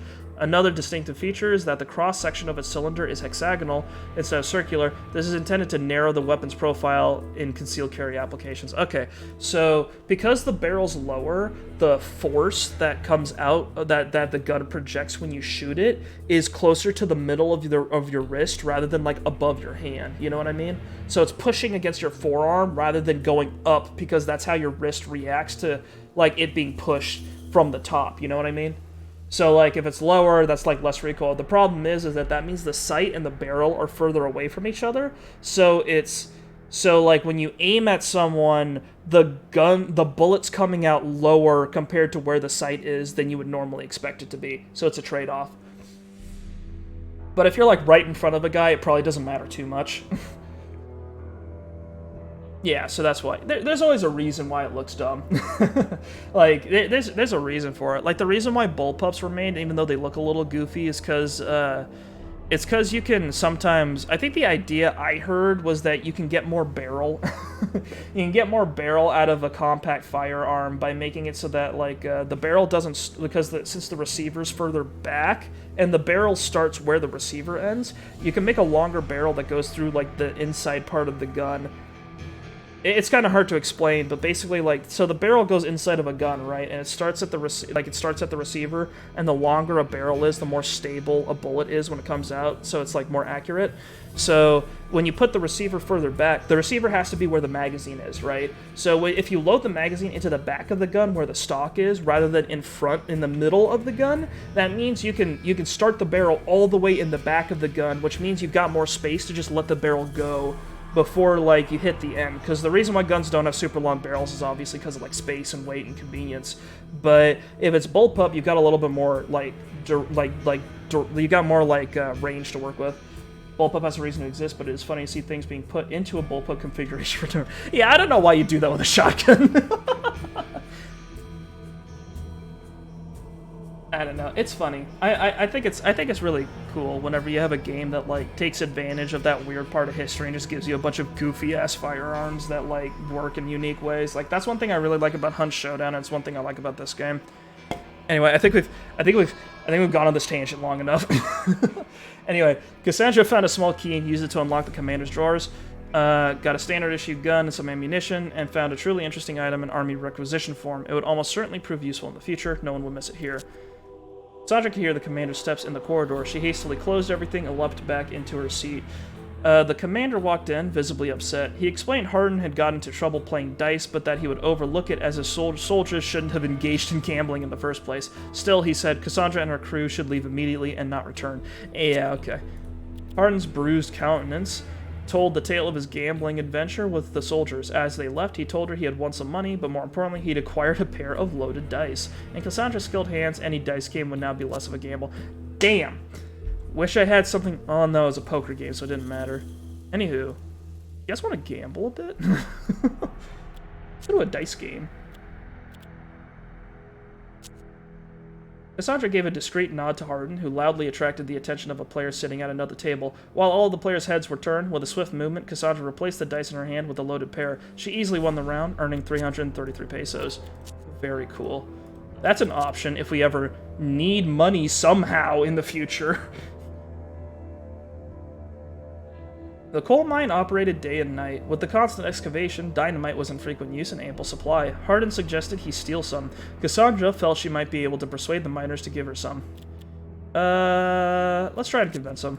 Cassandra approached the foreman and pretended to be an inspection officer sent by the mining company. She would need to inspect a sample of their dynamite. The foreman was suspicious and demanded proof. Sure, the army requisition form. The foreman pored over the document suspiciously. Finally, he nodded his head and handed over the specified amount of explosives. Cassandra was triumphant. Hell yeah. We've got bombs. That's what I like to see. Let's go blow up a train. Cassandra and her companions arrived at the ambush site. Sure, let's go for it. The charge would be just enough to derail the train without causing further damage. There was still some time left. Planting more dynamite would cause more damage, but might destroy any valuables carried on the train. Fortifying the area would give them an advantage, but would cut off some escape routes. Let's fortify the area. The train yard had been fortified. It gave the party better options and more cover. Suddenly, they heard they heard two trains whistle from beyond the bend. I love it. This is great. This is what I wanted. I don't want good video games. I don't want to play like not like. I don't mean like I don't want good video games. I don't want to play like well put together, extremely like together video games. I want goofy shit, and this is what I want. The game's weird. It's a little ugly. There's a bunch of typos, but I'm having a good time. This is the essence of what I want.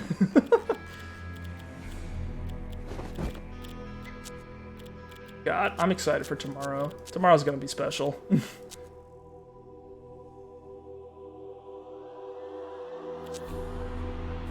Survivors crawled from the ruins of the train wreck. The team readied their weapons with killing intent. Killing intent. Ominous. Alright, holy shit. Cassandra does 10 damage. We can get around to this guy? I guess not. Hang on. Can we get this man? I don't think that's correct. This is a really awkward thing here that I need to shoot around.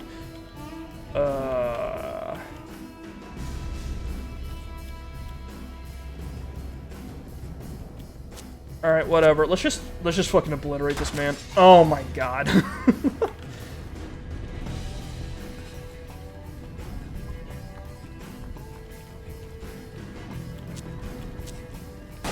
Yeah, we got strong recently. Holy shit. I kind of wish this game had like positional. I feel like a necessity in every game like this is to have your character able to set a like a position for everybody, you know? Like you need to be able to preemptively like set where everyone is. Otherwise, I don't really see like there's not a lot of. It's a little fucked up. Otherwise, to like allow to just kind of dump your dump the characters wherever, without like player control. These guys are tough. Jesus. Because of the war.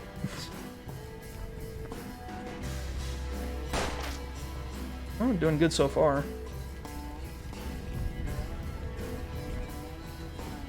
These guys are fabulously dressed. I do appreciate that. Like, look at these outfits. Not these guys. These guys are lame.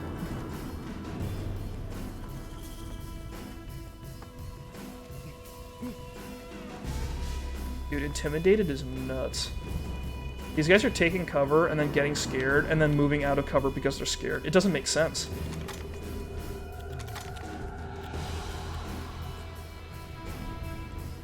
Alright, what's our situation here? Does anyone have chain kill? Is that a Paco? Oh, he doesn't have any luck. Okay. Let's see here. I think it's not accurate. That's kind of hilarious. Oh my god, look at how wide the cone is. Do you see this? It's absurd. You know, I think I'm gonna swap. I think I'm gonna swap the baby number 9 for. I'm probably gonna swap it for the like the shotgun revolver at some point, because we've got this thing in like the look. We're in the ideal range for this thing, and it's still 44% to hit, which I think is just a ripoff.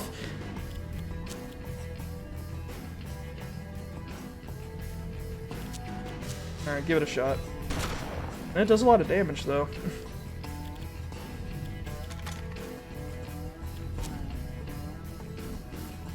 Alright, who are we getting? 6. We'll just get this guy, finish him off. Sandra, reload, execute a man. Who we got? Here we go. Oh my god.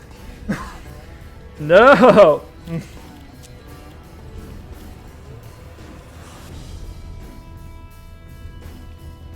I'm gonna move Harden back here because I don't want this guy to get a flank off on him and then just kill him.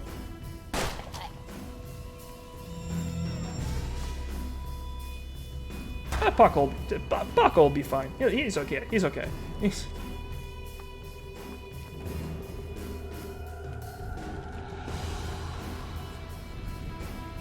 Yeah, he's fine.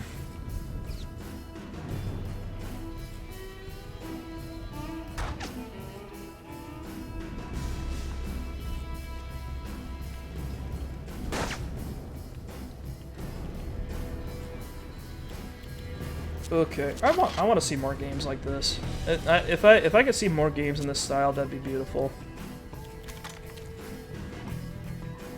Oh no. Like, I don't care what setting they're in. Like, they don't even have to be Western. I just want more games where you like control people like this, where they take cover and then they take shots that are based on chance. I don't know. I actually really like this style. Why is there no... How is this a 0% chance? Can anyone explain this to me? I don't understand.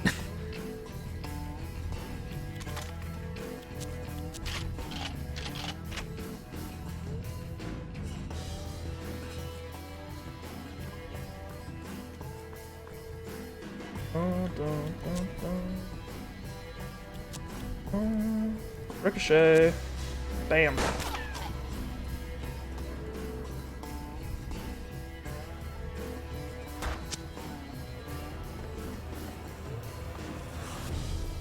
Game's mom said no, the RNG can't hang out. That's so sad.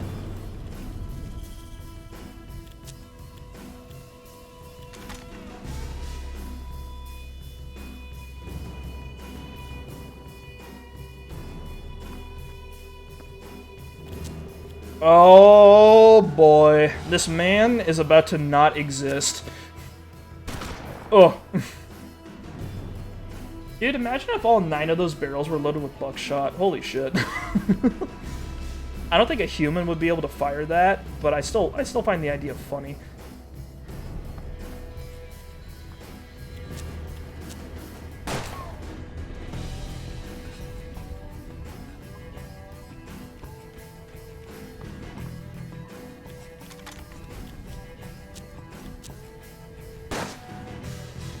Gone. Reduced to atoms.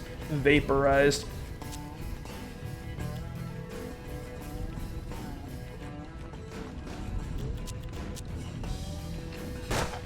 Wasted 2 shots on that guy, but whatever. Looks like you're all alone, little doggy. Oh my god, Paco.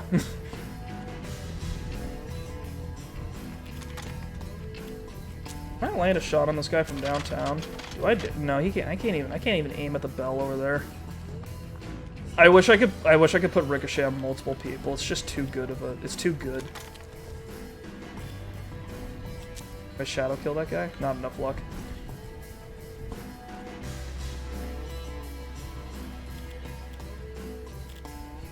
Who else? You can see him from there? Can you shoot him? Oh, you could try.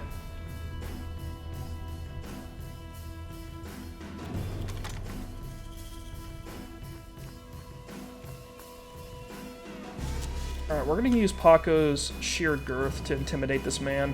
Move around. See if we can get it, flush him out into cover.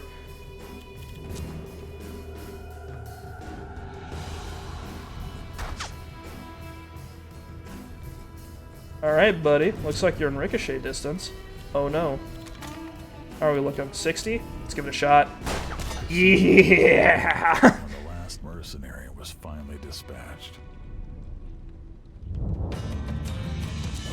I love it. I love it.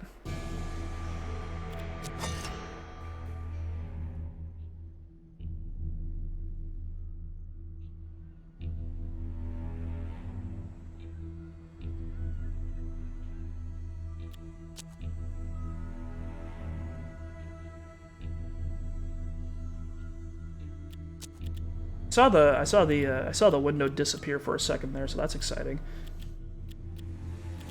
2 jacks, 1 queen. What if we took chain kill? We put it on there.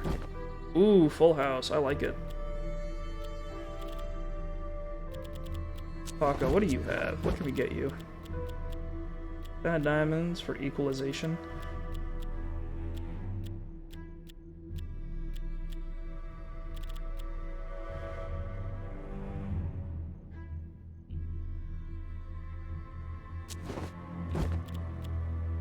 Pair for you, pair for you. I like pair. I just like the extra movement's really helpful. I feel like I feel like in games like these, that's one of the best stats is just movement because it just gives you more options. Total 3 of a hand. That's 30 max. Like, nah. 1 HP. Well, we'll do it. Whatever. Paco could use it. He's got a lot of like high luck expenditure abilities.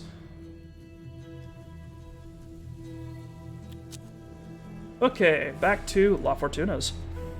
Hey there, buddy. About your train. Cassandra returned to Ricardo La Fortuna, who was visibly upset. He told Cassandra that his mercenaries had been victims of a vicious railway sabotage and that he would like to reconsider her proposal. As the words left his mouth, he stared for a moment at Cassandra, as if suddenly wondering if this woman could be behind the train incident. Then he seemingly shook it off. A woman could never perpetrate something as dastardly as this. Oh, thank God. Thank God he's a misogynist, otherwise he might have figured it out. Cassandra accepted. La Fortuna explained how to get to the harbor. From there, his boat would take her and her companions to the island. He promised a significant reward if she dealt with his competitors successfully, including 1,000 pesos in advance for Cassandra to replenish her equipment and her supplies. Thank you. Well, we unlocked the Protector Ring revolver, which is kind of hilarious. Because we already had that. This thing? This goofy little thing? Look at it. Not responding. Is this happening? Okay, we're good. Ooh.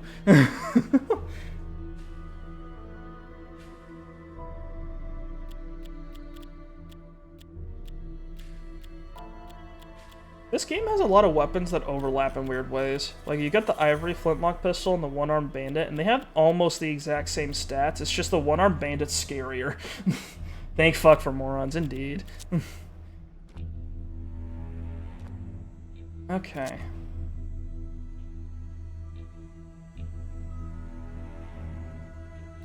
Okay.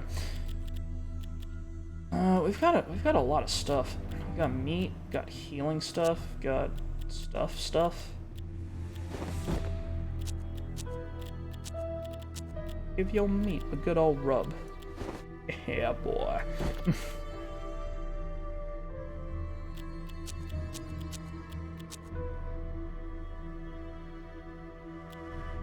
Cassandra and her companions arrived at La Fortuna's commercial harbor. La Fortuna's letter would guarantee them safe passage to the Protector's base of operations, Isla Chrysalida.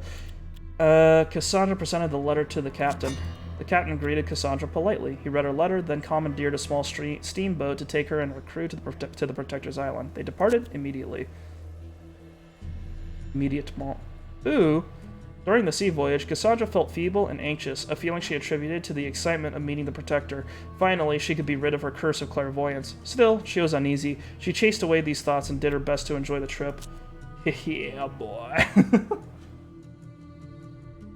Oh, Kurt, I forgot to tell you, I've got good news, buddy.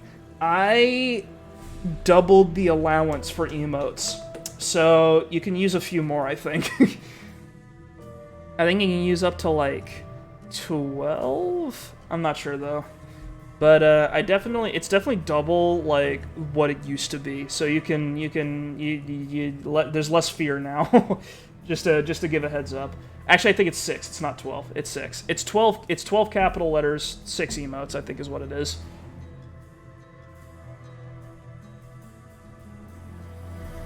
As soon as they stepped off the boat, Cassandra realized she should have trusted her uneasy feeling. They were immediately apprehended by thugs. When the Protector arrived, he appraised Cassandra like a caged animal. Then he made a show of presenting a bag full of gold pieces to Hardin. Cassandra had never seen him so smug before, and he immediately departed for his return voyage. Then the Protector had Cassandra and her companions locked up in the brig, promising to deal with each of them individually. Oh no. Where'd our gun go? We had a musket. It got replaced with this thing? Oh no.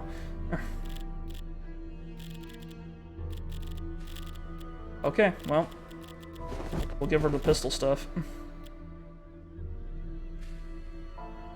Door. We got this guy. Wait, let's give a... Please. Please, video game. Okay. Put that there. Put... Okay, I think we're good. Oh, we got a bunch of cards because Hardin's not here. I generally use like no more than 6, so let's go! This game's barely hanging on, guys. Ace of we can do. Okay. Terror's nice.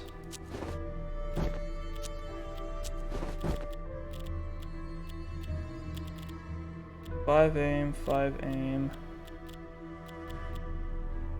Wait. That's all health. Dank, Scavenger, Crippler, Prayer. Prayer, Crippler, Scavenger.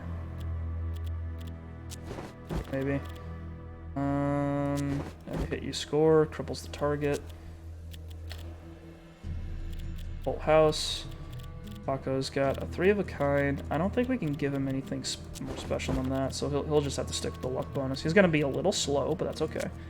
Oh, he's just as fast as everyone. Fucking Cassandra has 30 movement. Oh my god! Do you see that? She can go anywhere. Oh, that's beautiful. All right, I'm feeling it. I'm feeling it. I'm ready. She's the most awkwardly dressed for running, but that doesn't matter. What if I gave Paco the weird monocle? Because then he has plus 10 aim with the shotgun. We'll give that a shot. See what happens. Let's go. All the effort Cassandra put into getting here had been repaid with treachery and cruelty. She swore she would give them what they deserved. Hell yeah. Hardin and the Protector both proved to be traitors. The latter wanted to experiment on Cassandra to see what made her tick. Break out of your cell. But how?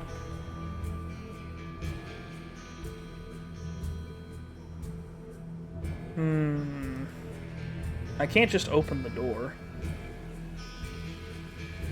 Oh, we're on the setup phase, okay. But do I just like wait?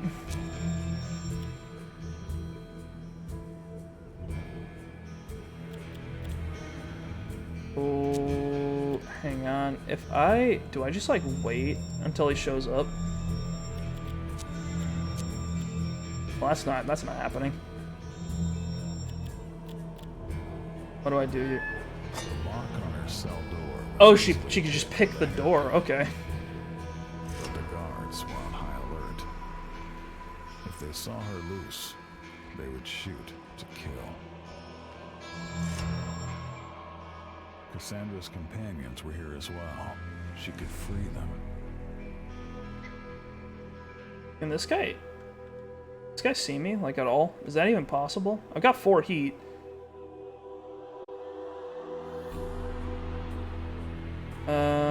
Finally in the guard room down all the way over there? Oh dear. What if I open the... Is he asleep? What's wrong with this guy? Cassandra couldn't help but notice all the Protector's sophisticated machinery.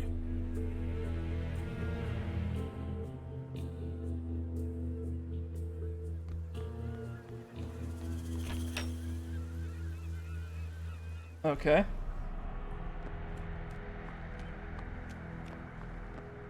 I love it. These guys can't fucking see. It's because he's on that phone. He must be, yeah. What would be the equivalent in like the 1890s? I guess he'd just be having a newspaper, because it's like you ever see those pictures of people who are on news, who are like literally just lining the streets in like early 1900s New York and stuff, just newspapers, just as far as you can see, and then that's just the equivalent of phones today, because that's just people idly reading stuff while they're waiting for something to happen, just like people on Twitter now. Cassandra could now free her companions. Because he's on that tobacco tin. I imagine it'd be funny if it was a situation like someone's just reading like the back of a tobacco tin. He's just like, the genuine article. Oh. 13 leaves and spices. Ooh. Man, still can't see. What is wrong with this person? You okay?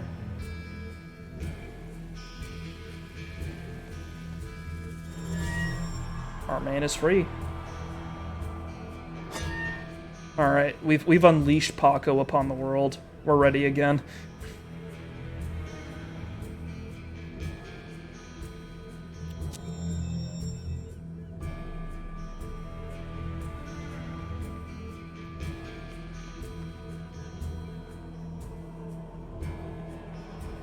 God, Paco's slow. Slow but powerful.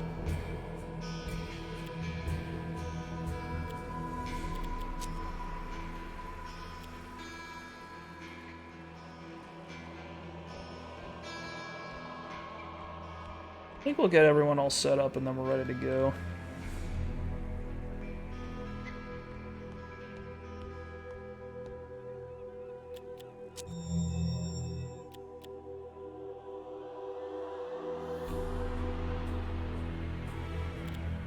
Alright, well. Adios. Wait, this isn't enough damage. Oh well. Oh.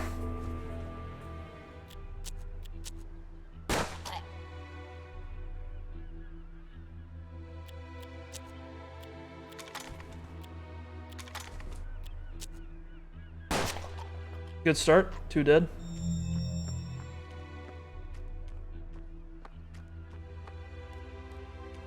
I wonder what coding like AI for games like this is like. If they just ever run into a situation where they're like, we could make this guy really smart, or we could make the game work. Gonna have to pick one.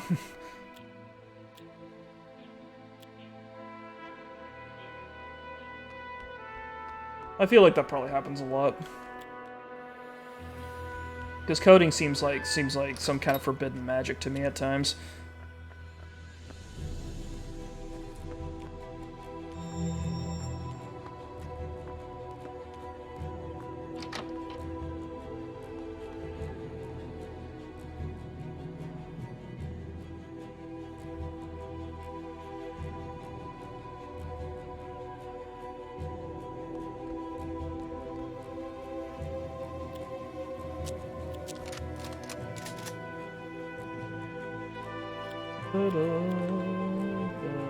This song in particular is kind of strange compared to the other ones. Like, it's a lot more, I don't know, subtle. I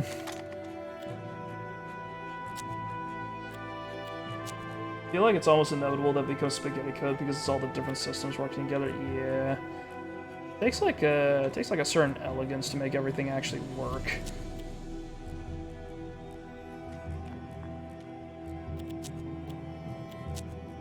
From downtown. It's good. The only perfect game is Roller Coaster Tycoon. Ah, yeah, that's true.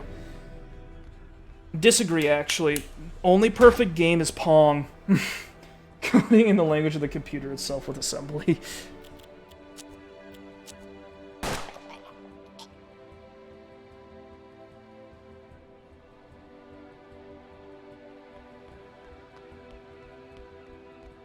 Yeah, but I'd argue that Pong is actually the perfect game, you know? It's got the best, it's got impeccable gameplay. It's perfectly balanced. It's a perfectly balanced game, and the sound is impeccable. It's just boop, boop, boop, boop. And it's all you needed. We didn't need to progress from there.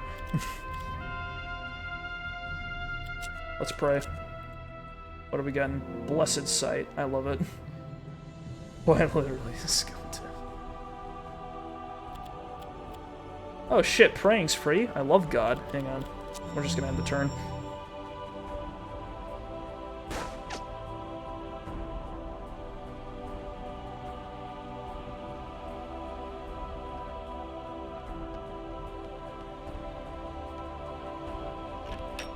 Out here playing League of Legends. Fight some character that they just added.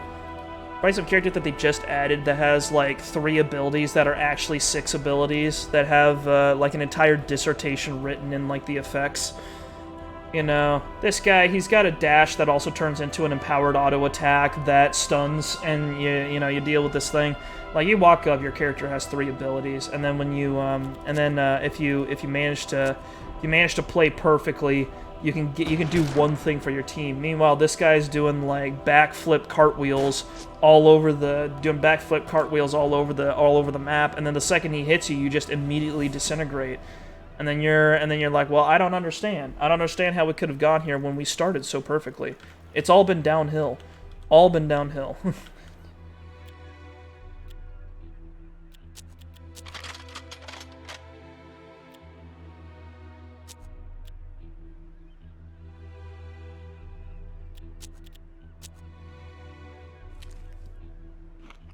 Truly. I find skill creep. Not skill creep. Well, skill creep does exist, but I find feature creep really funny in games, just because it's like I play a lot of gachas, so it's really funny whenever you see one. It starts and it's like, oh, what are the character niches? This one has poison. This one can go twice sometimes. This one is the only healer that they've added in the game, so everyone wants them. That whole thing.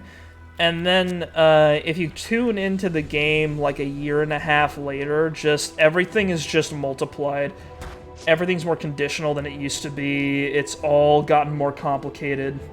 Like, and that works. It makes sense for the way those games tend to be. Like, you need to keep people engaged one way or another. I really love that the AI in this game's kind of stupid.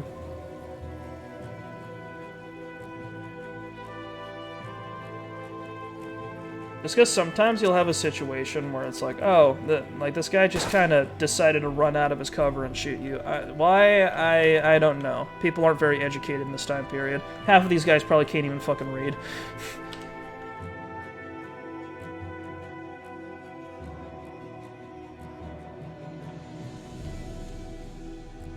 Can I? Oh god. No, I can't. He doesn't know this guy's here. Okay. I was about to pull off a fucking miracle shot, but never mind.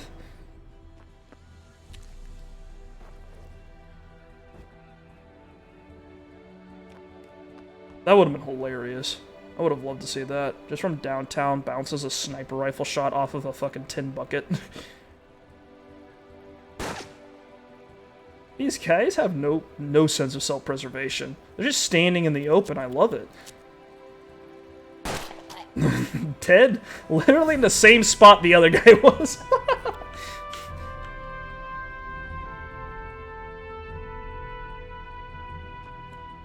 Are any men out here?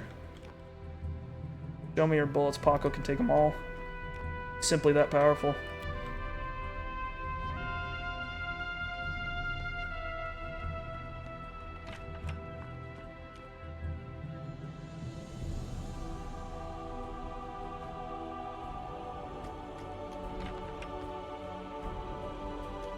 That was a mistake. Oh dear.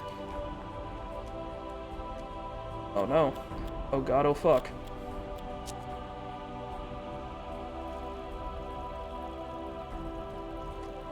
Where is he? 8 and 6. You have 8 health? You approach me with 8 health? Ah, well, he lives for today.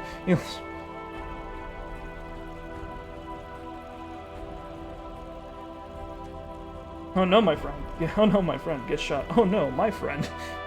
Oh no, me.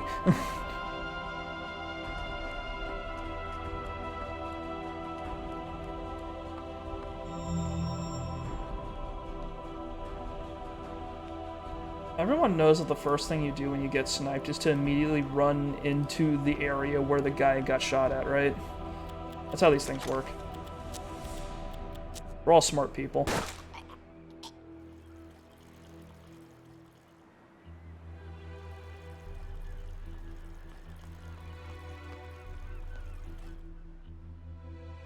You can get here one day, Jim. I believe in you.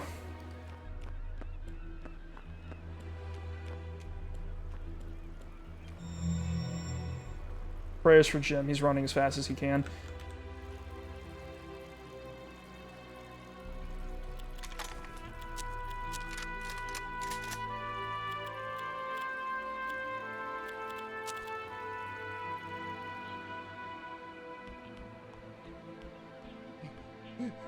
Who's this? He's a thug? Well, buddy, you're about to turn into a fine mist. Oh, there he goes.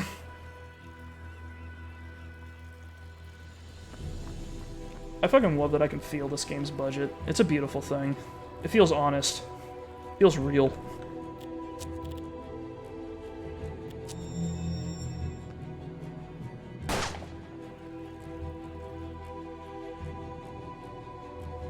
Okay, I can't get near this guy. The angle's a little awkward. I kind of want Cassandra to kill him. I feel like it's necessary. I want this to be thematic, which is unfortunate because it's bad for gameplay. All right, we've got a 50-50. It's good. He was the only one who could lift Cassandra's curse. If she killed him, she would lose the opportunity. She told him she would take her chances. The protector was gone, and so was his knowledge of how to use that machine. But Cassandra wasn't ready to give up that easily. I mean, come on, Cassandra, it's not that bad. Like, at least your headaches come with psychic powers. Like, I just get migraines. I don't get to see the future. I just suck. Cassandra decided she was ready. Oh, never mind, we are doing it. Nightmares flooded her consciousness. As Yeah! took its toll. Have Cassandra use the Protector's machine. What is happening? Why is it nightmare time? Are there people around?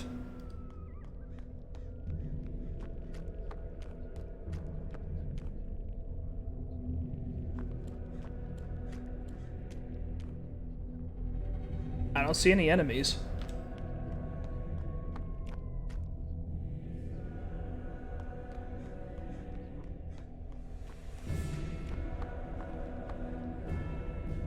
One thing Hard West 2 did really right is that they let you use Ricochet with any pistol in the game, and they made it so that you could they made it so that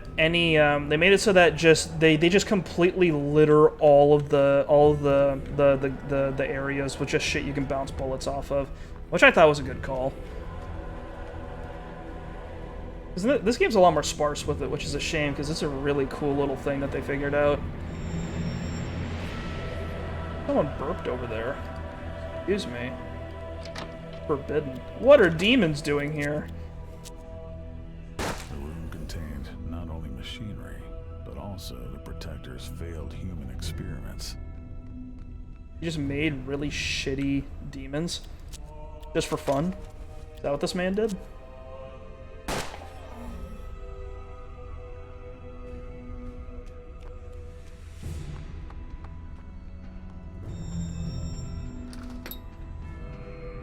These guys have 3 health. Pathetic.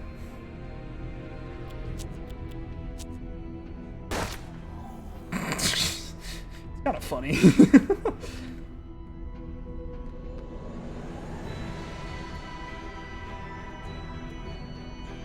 The organ's back! Yeehaw!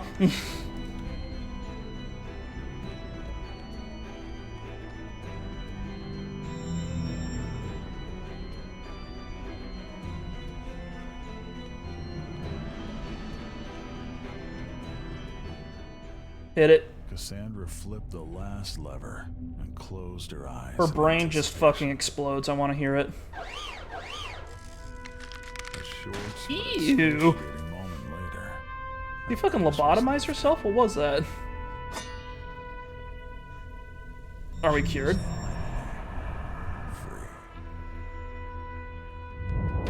Okay, we did it. We cured migraines.